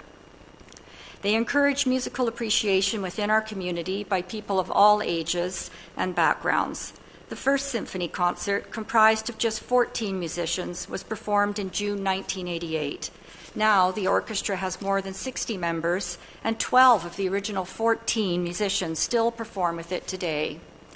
The orchestra and chorus is comprised of amateur and professional musicians of all ages. They enjoy the camaraderie of playing great concert music together, and their lives are also enriched in the process of learning new music, coming together for rehearsals, and performing for the public. Music is a lifelong creative process for them. A committed board and its members ensure an efficient and responsible operation. The SPO is also supported by many tireless and committed volunteers. A number of these volunteers are musicians or singers who also perform at concerts. These experienced, motivated, and competent individuals in the areas of publicity, promotion, leadership, event planning, fundraising, and accounting all work hard behind the scenes to ensure continued viability. You will see that many of the photographs in the slideshow demonstrate the wonderful collaboration that exists between young, fledgling musicians and senior musicians with many years of experience. Many of these senior musicians take time to act as mentors to the young. The Society has a history of developing young musical talent. For example, it sponsors the annual Don Chrysler Concerto Competition for young musicians. It incorporates talented youth into concert performances. It provides opportunities for young musicians to perform during concert intermissions and thus gain experience with playing in public. And it works closely with the Harmony Project. The first annual Sooke Harbor Chamber Music Workshop was held in May 2002 with 17 enthusiastic participants. Since then, the week-long gathering of string players from Canada, the U.S., and Britain has grown to over 45 musicians, many of whom bring spouses and other family members along to enjoy Sooke's scenic and recreational activities. The family-friendly and free annual concert at Ed McGregor Park marks the finale concert of our 20th anniversary year. It forms an important part of Sooke's summertime arts and cultures activities. The performance provides something for everyone and offers the opportunity for the community of Sooke to come together and listen to great music in a relaxed setting. This free concert has been provided to the community for the past 15 years and helps to foster a sense of pride and stewardship for our fast-growing seaside town. To be able to continue to offer this popular concert, we require financial assistance. This year, we are requesting a grant of $7,000 to offset the cost of mounting the 2018 Philharmonic Fling concert. I will finish with a quote from the late Maestro Nelson: "Music binds us all together." Thank you. Thank you very much, Ms. Jack. It is indeed it's a beautiful gem that we have here in our community. Music just touches everyone in so many different ways, and it's just lovely that we have such an incredible Philharmonic in our own community. Councillor Loggins. Thanks for coming. Thanks for your presentation and application. The Philharmonic is a great organization, and I love what you bring to the community. But this, to me, is not a grant application. This is a sponsorship. It's asking the district to cover about 80% of the revenue of the project cost, and also the only revenue aside from $250 is from day of contributions. So that's where I struggle with this. Would still like to support it because that doesn't currently contravene any bylaws or anything like that, but it would be nice if the District of Sooke is recognized for being such a large part of that, paying for that event. Okay. Councillor Parkinson, then Berger, please. Through your worship, the Sooke Philharmonic puts on numerous events in Sooke during the year. So this is one of their events that we are supporting, whereas they put on another 5 events here where they raise their own funds for those ones. There was a time when the Sooke Philharmonic used to be a line item as well. So they also will receive funding from the provincial government that matches their funds. So I believe that we should still be supporting them, and I would like to make the motion that we give them the $7,000 and that they become a line item as well. Okay, so that's a motion to approve in the amount of $7,000, and that also a line item of $7,000 be added to the next budget. On the motion, Councillor Berger, or that's been seconded by Councillor Pearson, I believe. Or Loggins, pardon me. Okay, Councillor Berger, please. Yes, thank you. And thank you for the performances that you guys put on. They are wonderful performances. But based on our grant policy and what we've looked at earlier this evening, $3,800 of your expenses is honorarium for musicians. So in adding up all of your expenses, I believe the total that would be eligible for grant would be $5,275. I'd just like to mention that this is not our first application for a grant. And in each application, I believe going back to our very first one, we had included honoraria on our financial statements. Yeah, and if I can just touch on that, and again, I'll use my past hat of being part of our old committee. In 2017, it was dropped down to $2,375. 2013 was $3,000, and so I believe each year, and I remember when we talked about it last year, unfortunately, due to our policy wording right now that's in place, and we all can agree that we need to change our policy, funding for honorariums and funding for people is something that we can't do within our policy currently. So I don't know if we would call it a friendly amendment, but I think based on our policy requirements, I feel the motion should be for $5,275. Okay, so there is an amendment just based on the policy to have the $7,000 change to $5,275 per the policy. Is there a seconder for that amendment? Seconded by Councillor Loggins. Anything further as the mover of that amendment, Councillor Berger? Councillor Loggins? That is a really unfortunate point, but it is a good point, and we can't contravene the policy until it's changed. But again, that will be something that we'll look into changing.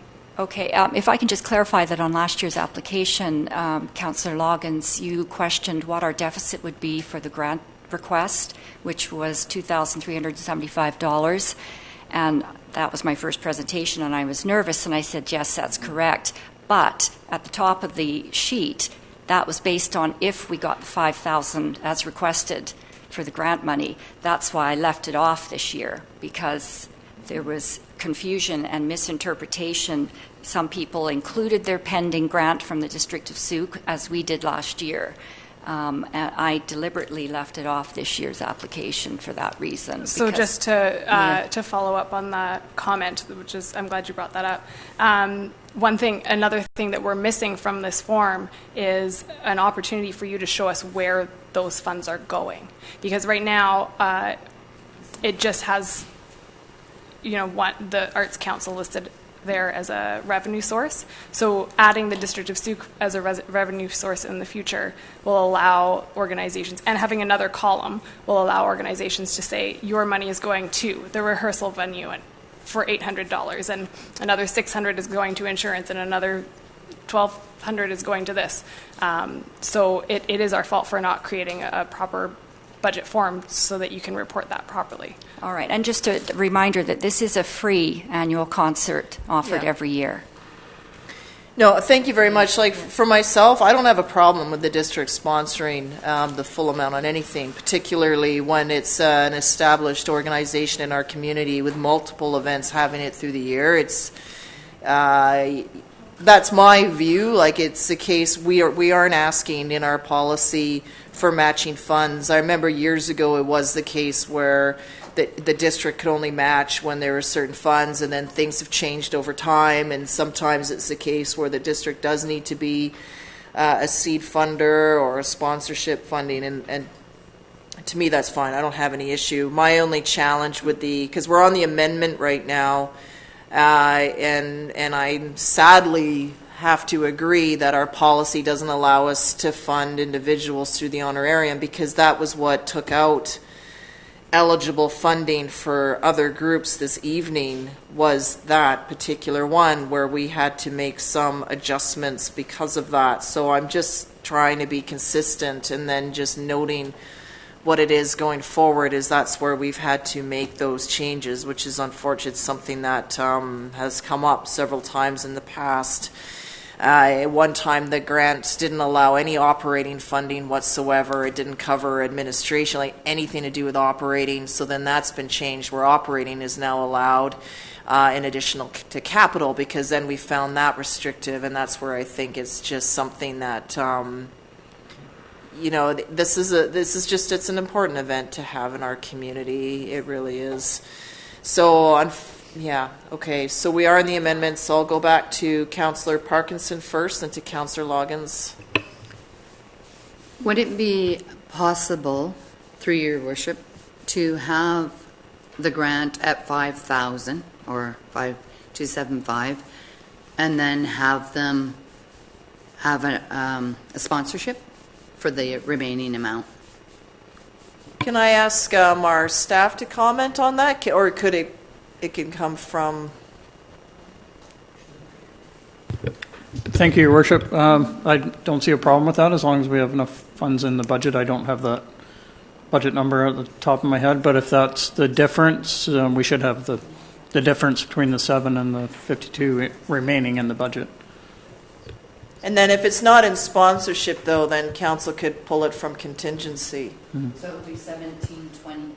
Excuse me, Your Worship, it would be 1725 for sponsorship, and then the 5275 for the grant.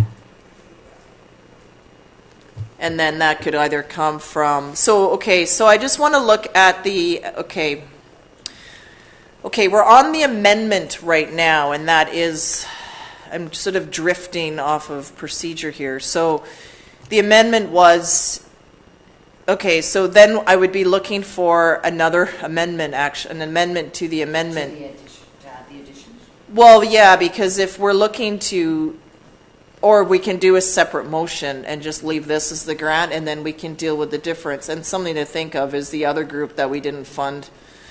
If we're going to start, I would just caution council, like, if we're going to start drifting from grant money to access another fund, I think you should consider the other groups whose funding we didn't do as well this evening, like or not. I'm just suggesting that we didn't fund one group, two groups because of that. In this one we are. Now, I could argue, though, that this group has a incredibly decades-long history of success in our community, and that's where I think we could enter.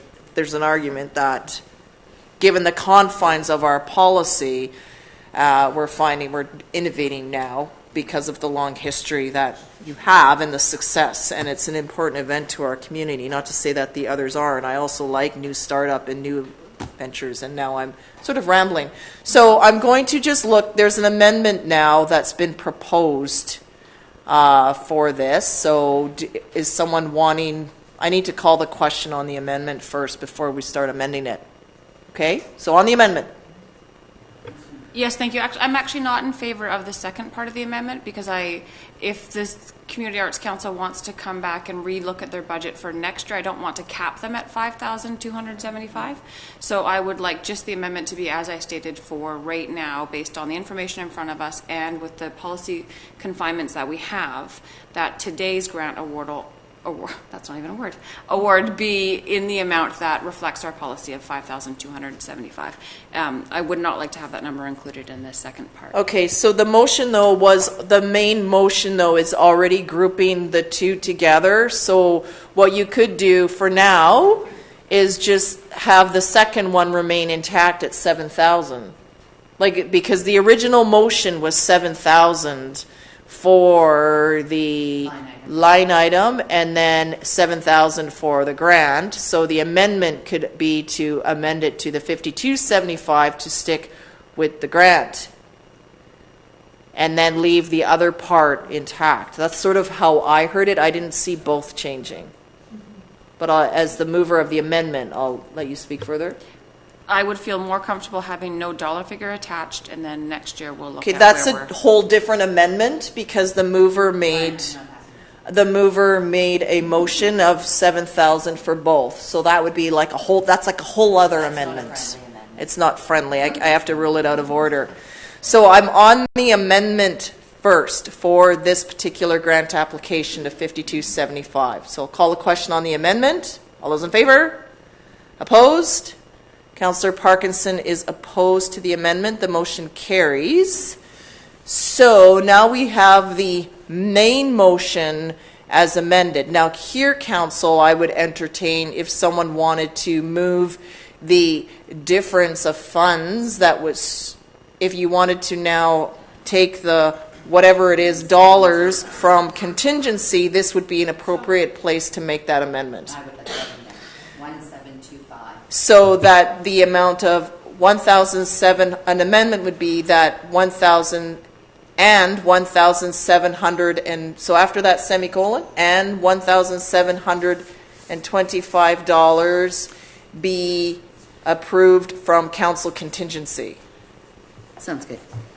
Okay, that is the amendment that Councillor Parkinson is moving. Is there a seconded from Councillor Loggins? So that keeps the $7,000 whole. We're just finding a different funding source from that.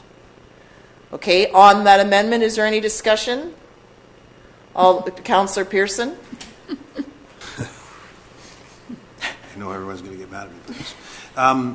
Point of order is that we have this is a funding source for a community grant, and if you're going to approve something from a contingency, I don't think you can sever this motion or add a motion to it. So I think you have to call the question first. Which you did. So on the funding source at 5,000, so I would go through the chair to the corporate officer. Is this amendment? I don't think you can add to me, that to I feel the amendment is in order as chair because we're changing it. But you're changing the context of the question.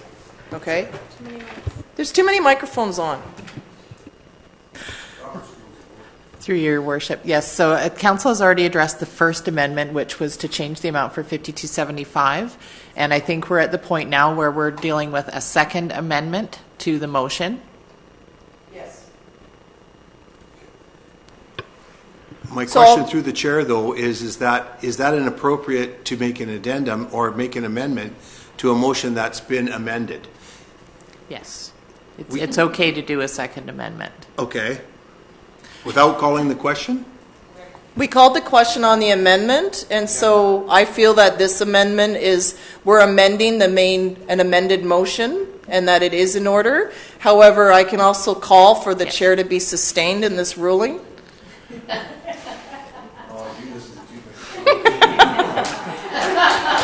Our corporate officer? Council could call the question on the main motion and then just make a separate motion to actually deal with part 2 and 3 there. Yes, however, there has been amendment that's been moved and seconded, so that's why I'm going with that. So I'm going to call the question on this amendment. All those in favor of the amendment? Opposed? That's carried unanimously. So now we have the main motion as it's been amended twice. Anything further from members of council on the amended motion? Seeing none, all those in favor? Opposed? That's carried unanimously. Okay. So, yes, so we have, while it is broken out, there is $7,000 towards the fling of this year and $7,000 allocated as a line item to be affected in the next year's financial plan. But please note that that financial plan does have to go through a fulsome budgetary discussion, but that would be what our recommendation would be going forward. Councillor Parkinson. Through your worship, and we need to let the applicants all know that they cannot be paying staff, members, or anyone, because for the majority of them, they're all doing that in their applications. So it's obviously not put out there well enough for people to see that. So we have to make a point of that. Yeah, it's in the policy, but yeah, hear your point. Okay. Thank you very much, Your Worship and Council, for your continued support. Thank you. We look forward to the fling and our and to see our logo and an invitation and whatever. Thank you.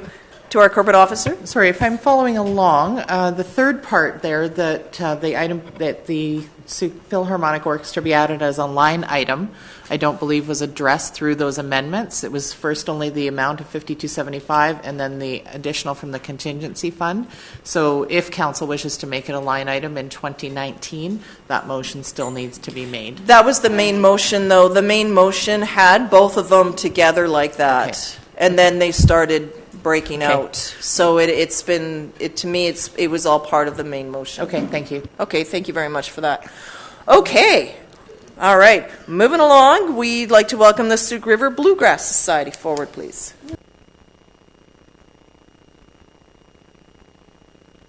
Thank you. My head is spinning after that. My name is Robert Remington. I'm a member of the volunteer board of the Sooke River Bluegrass Festival. I'd like to recap our event that took place last year. The last year, of course, was Canada's 150th birthday, and we celebrated with an all-Canadian lineup. It was very well received, the majority of whom were right here from the Lower Mainland. We celebrated Canada's 150th birthday early on Father's Day weekend, because our festival is always held on Father's Day weekend, which is in mid-June. And as you know, mid-June in Sooke, the weather can be a little bit iffy. It can be like tonight. It can be rainy and drizzly and cold, and sure enough, that was the case last year. It was cold, it was wet, yet thanks to your support, our fans and our performers were able to make good use of our major capital expenditure last year. It's a big top circus tent that was purchased in part with your support. If the weather turns less than ideal, as it often does, we can move our performances under this very large, bright, yellow and blue striped tent. It's like the sun is shining when you're in there, even on a gray day. And we found that it's ideal for acoustic music. It's cozy, it's comforting, and it gives us a somewhat magical atmosphere that has drawn rave reviews from our fans. So we can't thank you enough for your contribution for that in the past, and we invite you to come huddle with us under the circus tent this year. And if you do, please introduce yourselves so we can acknowledge your support in person. 2018 marks the 16th year of our festival in Sooke, and we are excited to bring an array of Grammy and Juno winning artists from across Canada and the U.S. And we're so excited that for the first time we advertised internationally. We carried the name Sooke in promotional material to the enormous Wintergrass Festival in Bellevue, Washington this past February. Wintergrass completely takes over the Hyatt Regency Hotel and Conference Center in Bellevue and spills over into other hotels as well. And next year we hope to increase our visibility at Wintergrass by co-partnering in a Canadian hospitality suite run by ourselves and similar festivals in Western Canada, allowing us to promote our events and the communities we serve to a large American public. So our lineup this year includes, from Nashville, the Barefoot Movement, a young, energetic band that, yes, performs barefoot. So we're hoping for warm weather. From Boston, we have the Lonely Heartstring Band. They have a local fiddle player from Brentwood Bay. His name's Patrick McGonigal. I have to tell you that all the members of the Lonely Heartstring Band are graduates of the Berklee School of Music. If you don't know, the Berklee School of Music is the Harvard University of music schools. I mean, this is top-level talent. It's the place you want to go if you play popular music. From Colorado, we have Jeff Scroggins in Colorado with Grammy-winning bass player Mark Schatz. From Vancouver and Seattle, we have the Pine Siskins featuring Grammy-winning mandolinist John Reichman from Vancouver and Juno Award-winning fiddle player Trent Freeman, also from Vancouver. From Victoria, we have the Unfaithful Servants featuring the Grammy-nominated Jesse Cobb on mandolin and award-winning fiddle player Miriam Sonstanes. From Winnipeg, we have another Juno winner, Carol Left, with the Small Glories. And we mustn't forget our signature Saturday night event, which is a big top square dance, which we hold under that big yellow circus tent. So we invite you to come join us. You don't have to wear the frilly dresses and the bow ties. You just come as you are. We teach the dances on the spot. It's a lot of fun. As you probably know, we hope you know, we also run a community outreach program right here in Sooke. In the 2 days leading into the festival, we bring an old-time string band into Sooke schools where we lead square dance workshops for the kids. And let me tell you, they absolutely love it. If you can, come out and see the smiles on the kids' faces and judge for yourselves. Last year, we reached more than 350 students, and this year we hope to increase that number as well. We also do free on-site workshops during the festival where fans can take part in 1-hour group lessons with some of our Grammy and Juno-winning artists. So if you have a guitar sitting in your closet that you're not playing, bring it. We're going to get you out and get you playing and maybe inspire you to play some music. So these educational aspects of our festival, encouraging music development in a younger generation, helping local amateur musicians grow and develop, it's unique, and it's our way of giving back to the community. And your support is extremely valuable to us. It runs much deeper than capital projects like circus tents. The intangible benefits that we get with your support are just as important. It demonstrates to other potential funders that we have the support of the local community. Your support allows us to leverage your contribution as we approach outside funding agencies. And this allows us to continually, hopefully, to succeed and bring in all-ages, family-friendly festival that's unique in southern British Columbia to Sooke. With me tonight is Lawrence Statland. He's our financial director from our volunteer board, and we're happy to answer any questions that you may have. Great. Thank you very much for the presentation and for all the years of events. Being that there's now a father in my household, and then, of course, my dad, I always let them sort of determine what they want to do that weekend, but we have to encourage they do something different this year, because I think it's be a lot of fun. Get them out square dancing. That would be interesting. I think my son would probably participate at a higher level than my husband, but you never know. I know my dad would be right in there. Councillor Parkinson, please. I'm thrilled that you're back again this year, and I volunteered at the gate for many years with my dad. Great. So I think it's a very worthwhile event, and it's great for our community, and I think I want to rent a cabin there this year. I tried, but they were sold out. I'm not like into camping. I know, me too. So I'm curious as to why you're only asking for $1,000 this year. You've been previously requesting more funding. Well, you've been extremely generous in the past. We don't want to push our luck. You have a lot of worthwhile projects here. It is amazing, the groups that have come forward, and worthwhile, and you have to be responsible stewards of the public purse. But Larry, maybe perhaps you can understand. Why did you only ask for $1,000? Do you mind maybe moving over to the microphone? Sure. We can hear you a bit better over there. I think we're trying to grow our event, and so we're, starting to become more reliant on grant funding. And I guess we didn't want to rely on the Sooke District to fund our growth. But you are a major stakeholder, and your support, when we apply to other funding agencies, your support matters. So I was trying to find an amount that would, we welcome all the funds we can get, but I guess we didn't want to be too greedy. And we're really we're trying to rely on other funding sources. Okay. Thank you for that. Go back to Councillor Parkinson, then Loggins, then Berger, then Pearson. I would like to move the recommendation of $1,000. Is there a seconder? Second. Seconded by Councillor Pearson. Anything further, Councillor Parkinson? No. Okay, go to Councillor Loggins. Thanks for your presentation tonight. I have a couple of questions. One, it's nice to hear that you're diversifying your sources of revenue, but I also noticed that there's no carryover, and for an event that is so important to our community, it's kind of scary that you don't have. Excuse me, what do you mean by carryover? Like a starting fund for your year. Oh, do you have a copy of our full financials? It was part of the application. Oh, okay. Sorry, I was looking at for the event. Right. So if you look at our balance sheet, we take on quite a bit of financial risk, so we manage that risk through savings. Okay. So so you use your operational funds to cover any overages? Well, we had savings to help us because, we're subject to weather concerns and attendance, and so part of the reason why we're still here is that we've saved over the years, and so we have contingency funds to cover us if we have a bad year. Okay, so then the funding that the District of Sooke is providing for $1,000, the motion was for $1,000, right? Yeah. For $1,000, what exactly will that cover? We'll use it to help offset some of our site expenses. The site expenses? Okay, perfect. Thank you.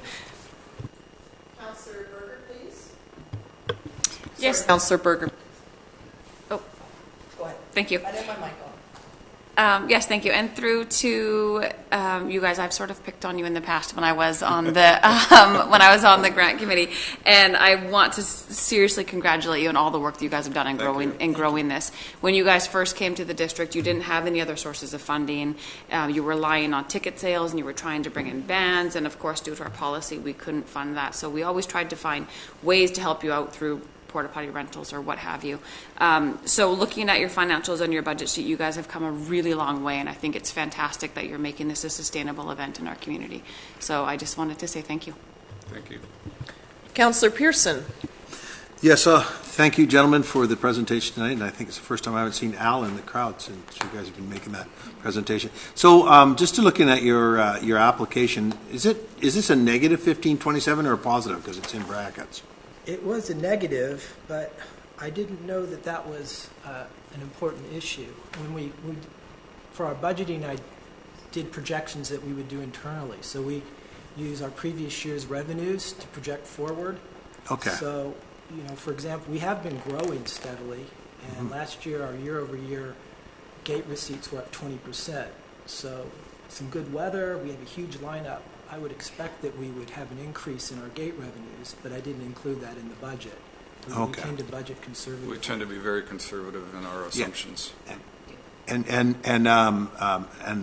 my next question, thank you very much for what you do in the community, because this event has become a premier event, and I think there's a lot of people, outside of Sooke, who look forward to this event every year. And so I would make an amendment to the motion to fund your deficit at 1527. You've asked for 1,000, and I think that's a compromise between what you've asked for in the past. So I would make a friendly. Okay, so the amendment is to 1527. Okay, yeah. Councillor Loggins on the proposed amendment. That's been moved and seconded by Pearson and Parkinson. I struggle with the motion because there is the coverage, and this is why I was asking kind of about the budget and why, the negative number for the budget without the carryover being included, it makes it difficult to support an additional add to the ask, if you know what I mean. So that's kind of where I struggle right now with that. Our end of the year equity last year was over 23,000. So we have a $500 deficit for us would be pretty much a break even. It's very difficult to project exactly what's going to happen. So we could end up with a large surplus for all we know. But we have adequate funds to handle a fairly large deficit and launch the following year. Okay. Yeah, we can always rely on our hardcore fans will always come out. But it's, we really need people that come out on Saturday. We need people to come out. We're limited by our camping and. Yeah. But to address the sustainability of the event, I think we're in good financial shape, and a small deficit isn't going to affect our budget. And that's why I struggled with the increase in the motion.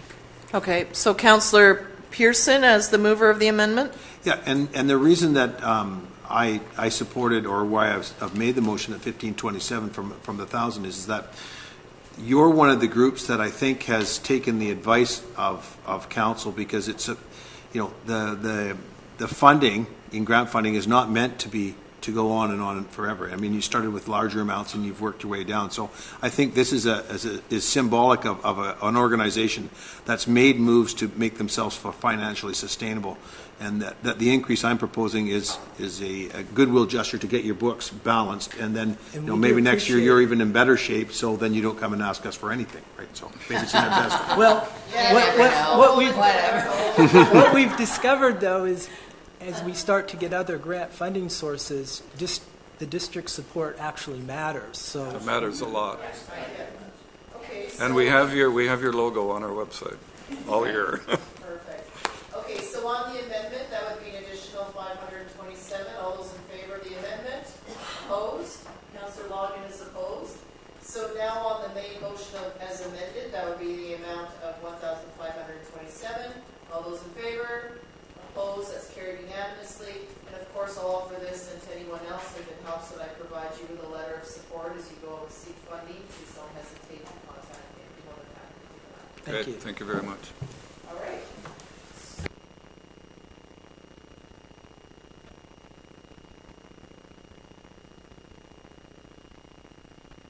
Sorry, I didn't have my microphone on. Sorry about that. That's the Vancouver Island South Film and Media Commission. But sorry, could you turn on your microphone? Sorry, there we go. Thank you. Your Worship, Council, staff, thank you very much for inviting me to present tonight. I'm Kathleen Gilbert. I'm the Film Commissioner for Vancouver Island South Film and Media Commission. Last year, we saw some pretty big stars grace the streets of the CRD, including Ryan Reynolds and Johnny Depp. In total, we landed 20 productions, resulting in over $12 million of direct spend. That's money producers take out of their pockets and leave in your community. One of our biggest shows last year actually had most of their locations here in Sooke. That was the feature film Elsewhere. In fact, since 2015, our efforts have resulted in over $30 million of direct spending in the capital region. And last year, residents of the CRD earned over $20 million in wages by working in the film industry. Moving forward, we have identified three main goals for this year. One of them is infrastructure, increasing our crew base, and identifying long-term dependable core funding.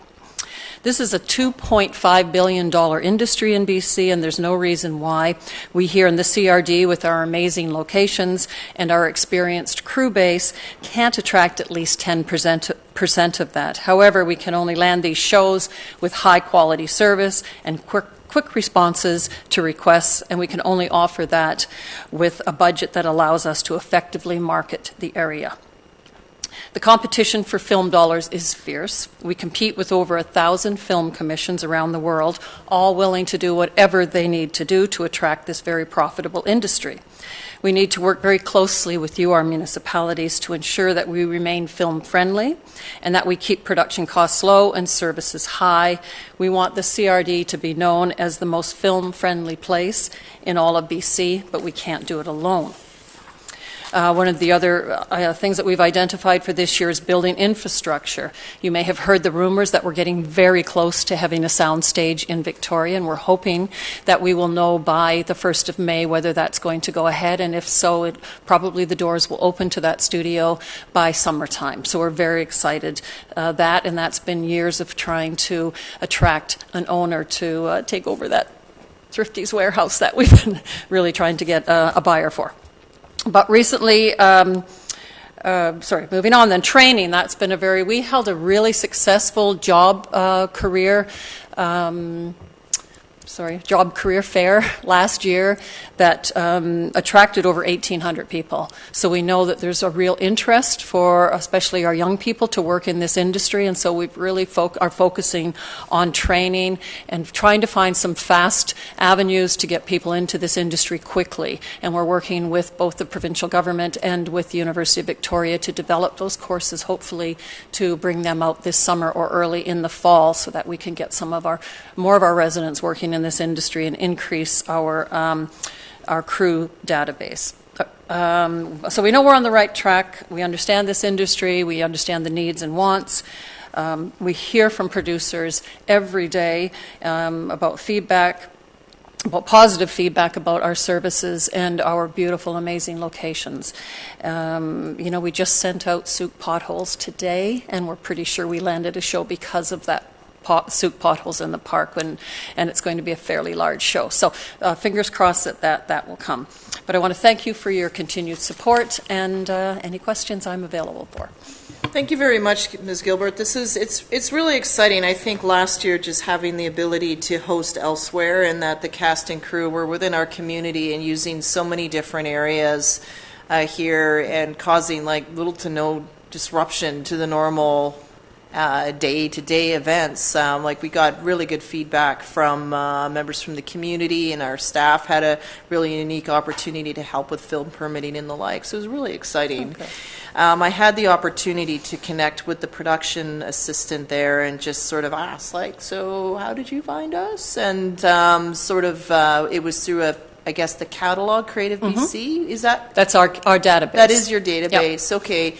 And that, I guess, just that's where she had indicated that the scouts, when they're looking for certain, backgrounds or the like, find what comes out and then look for the various amenities. And then, of course, I think in previous presentations that you've done, you had mentioned that us having the hotel here was really what sort of elevated us as an option, because the actors or the film they're paid from the moment they exit their hotel, whereas production crew is a little bit different. Is that still? That's correct. That's yes, still absolutely. the same? Okay, so and I know that it certainly boosted our shoulder season for tourism, and it was really exciting to hear that there were different. Just all these different actors, and I know from my neighbor, I guess they threw off the whole dentist schedule because there was filming next door, and both himself and the dentist were like, whatever, don't worry about the appointment, let's just see what's happening, much to the dismay of the person with the sore tooth. Exactly. Well, actually, I think the staff that are like, okay, we have appointments to keep, so it's really exciting. In terms of the catalog that you maintain, how often is that updated? I'm wondering sometimes if there's locations that we have, and I think I might have asked you this before, but that we know of, but how do we communicate, hey, what about this or that? How do you And we're going to be bringing, we have been offering a little workshop on how to register your home or property as a film location, and we will be bringing that out to Sooke this year. We just haven't come up with the date to do it, the best date. It is very easy. When you go to our website, there's a drop-down bar that leads you right into how to do that. Okay. So, you can also go, all of our, that's another expense that we had last year, was putting all of that database actually on our website as a searchable database. Right. So we had to, that's apart from the database that we've got in connection with Creative BC. So that was an extra $10,000 last year that we had to pay to do that, but it's been very good because now 24/7 producers can go on our site and search for their locations. The only thing it doesn't have is private homes, for obvious reasons. We don't want anybody to be able to go on our website and walk through your home, but all of the other locations. So if you want to go on there, you can just put in as a keyword Sooke, and you'll see all of the locations we have in Sooke. And if there are some that anybody knows of that we should add, we're happy to come out and photograph them. Do you then note a description of the property? Would you write, beautiful waterfall or creepy cabin? Those are all in. It's all put in keywords. So if people are looking for a waterfall, they can just put in waterfall, and all the waterfalls that are in the CRD will come up. When you go to that file, you'll just see a variety of photographs, and there will be some notes on it if there's any specific notes around availability or sensitive areas. If it's a park, that sort of thing will be in the notes. Okay. If that's what you mean. Yeah, then do film scouts then contact your office if they're looking for more information about? We're almost always the first stop for every producer and every film scout. They almost all of them, any of them that are experienced, know that they can get services from the Film Commission. Our services have to be free of charge to producers in order to be part of the Film Commission Association, International Film Commissions Association. It's part of what you have to do. You have to offer free services to them. So that includes the location scouting, script breakdowns, doing location surveys like familiarization tours. So if somebody finds stuff on our site, then they'll call us. We'll put together a more comprehensive package, including hotels, our crew database, anything else that they might need around suppliers, and then offer to take them around. So we rent a vehicle and drive them around and show them in person some of the locations that they've expressed an interest in. Have you heard of anything that we currently don't have that is sort of like, they have all of these, but this the only thing that we're really lacking at this point, I mean, there's certain things we can't do. We can do turn of the century New York City. We don't try to sell ourselves as New York, although now with visual and digital effects being so cheap, really, compared to what they used to be, and readily available, it is easier for us to do bigger cities. But we really do need a studio. That's the difference between our bread and butter in the CRD, our television movies, and low-budget features. So the budgets of those run between about $1.2 million and $7 million to $10 million would be the highest that we would get for a full show, because we don't have a studio. With a studio, we could be bringing in shows with $70 million, $200 million budgets. Oh, interesting. Which would be a real game changer for the city and for how many crew they need as well. Big shows need hundreds of crew, hundreds of construction people to build the sets. I mean, it would be a game changer for the CRD. Absolutely, absolutely. No, I just find it quite fascinating. Councillor Loggins, then Parkinson, please. Thank you. It is really fascinating. Thank you, Mayor, for all of your questions, because that was pretty enlightening hearing the responses back as well. I'm just going through this here, and I see your financial statements for 2016, but I don't see a budget. So I'm wondering. I actually just texted my assistant, and he said that he did send the budget. The problem with I might be missing something. But it was late coming in. And I'm sorry, I was looking to see if I had, when I realized you were really asking a lot of questions about budgets. The only thing that I have on my iPhone are our expenses. Okay, that'll help.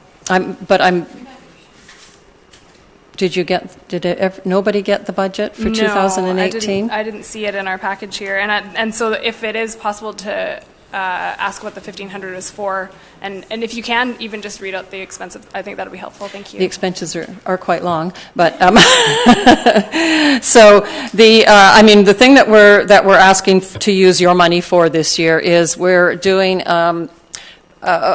Part of our plan is to identify film-friendly communities. And so we've started a campaign. We're very, very lucky to have a fairly big advertising company in Vancouver do a pro bono advertising campaign for us. So now we're trying to find the funds to roll out that slowly, pieces of it. And one of them is our film-friendly communities, and the campaign is called We Love Films Too.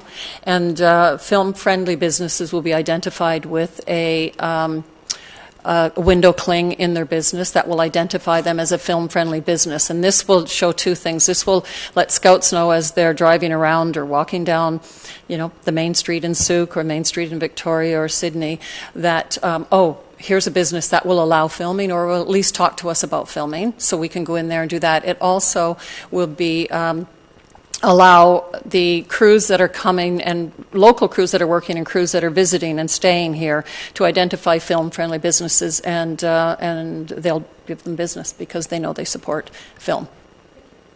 That's great. Thank you. Other Councillor Parkinson, I believe. Yep. So I'm very excited about all this, and one of the previous films that was done out here was The Last Resort, and I like the fact that they do call out to local residents to participate in the filming. And when I heard about it, I called my nephew over in Vancouver, and he came right over and applied, got his card and everything to act. So I think that's really great for members of our community. And I would like to see that the City Hall here becomes a film-friendly premises as well, with a little decal on our I'm door. not sure if we actually have City Hall in our files. We should check that. I think that would be a good one. I think that would be a good one to have. And I would like to make the motion that we give the $1,500. Okay, moved by Councillor Parkinson and seconded by Councillor Pearson in the amount of $1,500. Where did that come from? To our corporate officer. Thank you. There's Thank the you, Your budget. Worship. Yes, we were just able to check, and the budget came in after the package was prepared, so Sarah's been able to upload it. So there is a, I know it's probably too small to read, but we do have it. We have it, and the motion's on, there's a live motion anyway, so. Okay, yes, that sounds great. I'll call the question then. All those in favor? Opposed? It's carried unanimously. Thank you very much. And of course, as I said, if there's a need for letters of support or anything like that, be happy to do that. And perhaps Mr. Blackhall is our CAO, and if there's the opportunity to liaise on anything to do with our district or policy or that sort of thing, I'm sure he'd be more than interested in assisting. And of course, how the workshop would be most interesting. If you could email myself and council when that might be, we could forward that out. I'm sure that there's many spectacular areas around town that would work, and it's really exciting. And I think just the success of last year's production, there's a really good forward momentum here, and it's a great opportunity for our young people. It's just great. Councillor Parkinson. One last comment through you, Your Worship. And another item of note would be we actually have an orchestra here in Sooke, a 16-member orchestra. Oh. So, and there are known worldwide, so if you ever need one. And also Bluegrass would be really great. Well, the blue tent was very interesting, I must say. The circus tent, that's true, actually. Very lovely. Awesome. Thank you very much, Ms. Gilbert. Okay, so Council, I believe we have made it through all the applications that we have, in fact, received. So is there any outstanding matters from members of Council? We have a couple items going forward for dedicated line item in years to come.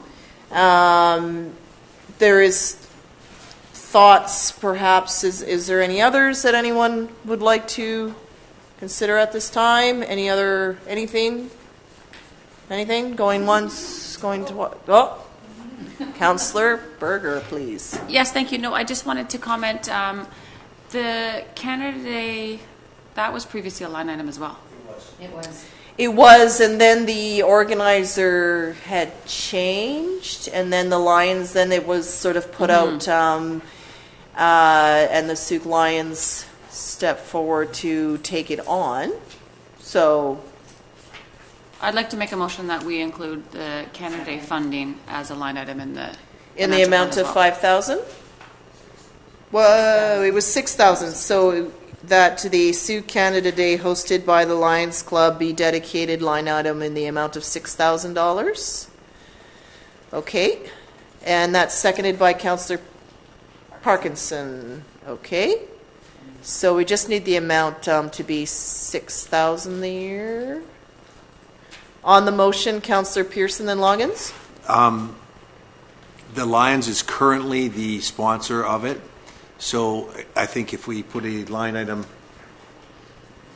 maybe take out the Sooke Lions Club and just have Canada Day celebrations. Exactly. Okay, that's I will rule that as a friendly amendment to not need a seconder for that one, because that was very clearly articulated by the Ben Isaac. Yes, by the gentleman that presented. So thank you, Councillor Pearson. Councillor Loggins.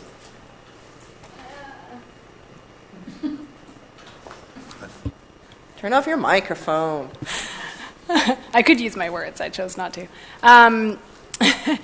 I'm just wondering as well, along the same lines of Canada Day, and excuse my brain fart, I should know this, but our holiday, the Santa Parade, is that also a line item? Not yet. because I feel like these are two Yeah. things that are the same, if that makes sense. And maybe, like, it's a separate motion, but, oh, yeah. Mr. Blackhall? Yep, thank you, Your Worship.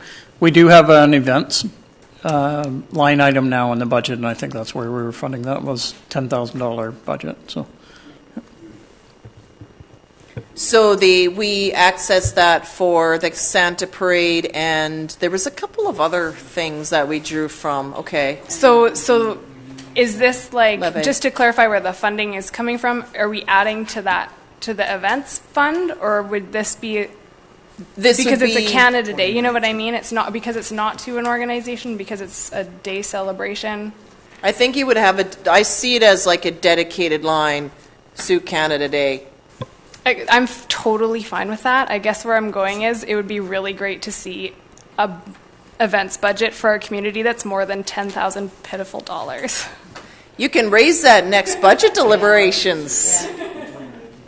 Or some of us hopefully can. Okay, so in all seriousness, we have this moved and seconded. So all those in favor? Opposed? That's carried unanimously. Anything else from members of council at this time? Mr. Blackhall? Thank you, Your Worship. Just on this Canada Day celebrations, we did, as we always, apply for the grants for the fireworks, but this year we got a larger grant than we normally get, so that was good. So I think it's almost double what we were normally getting. So. Which means double the fireworks, Yes. double the show, right? So we have a great Canada 151. That's super exciting. Anything else, provided it's not too hot and dry, because we had to cancel our fireworks one year, but that was a really cool Halloween, so that's something to think of too. Okay, anything else from anyone at this time? Motion to adjourn by Councillor Pearson, seconded by Councillor Loggins. Thank you, everyone, for staying here and for all the great work. It'll be an exciting year for Sooke. It's really good. It's just awesome. All those in favor of adjournment? Opposed? It's carried unanimously.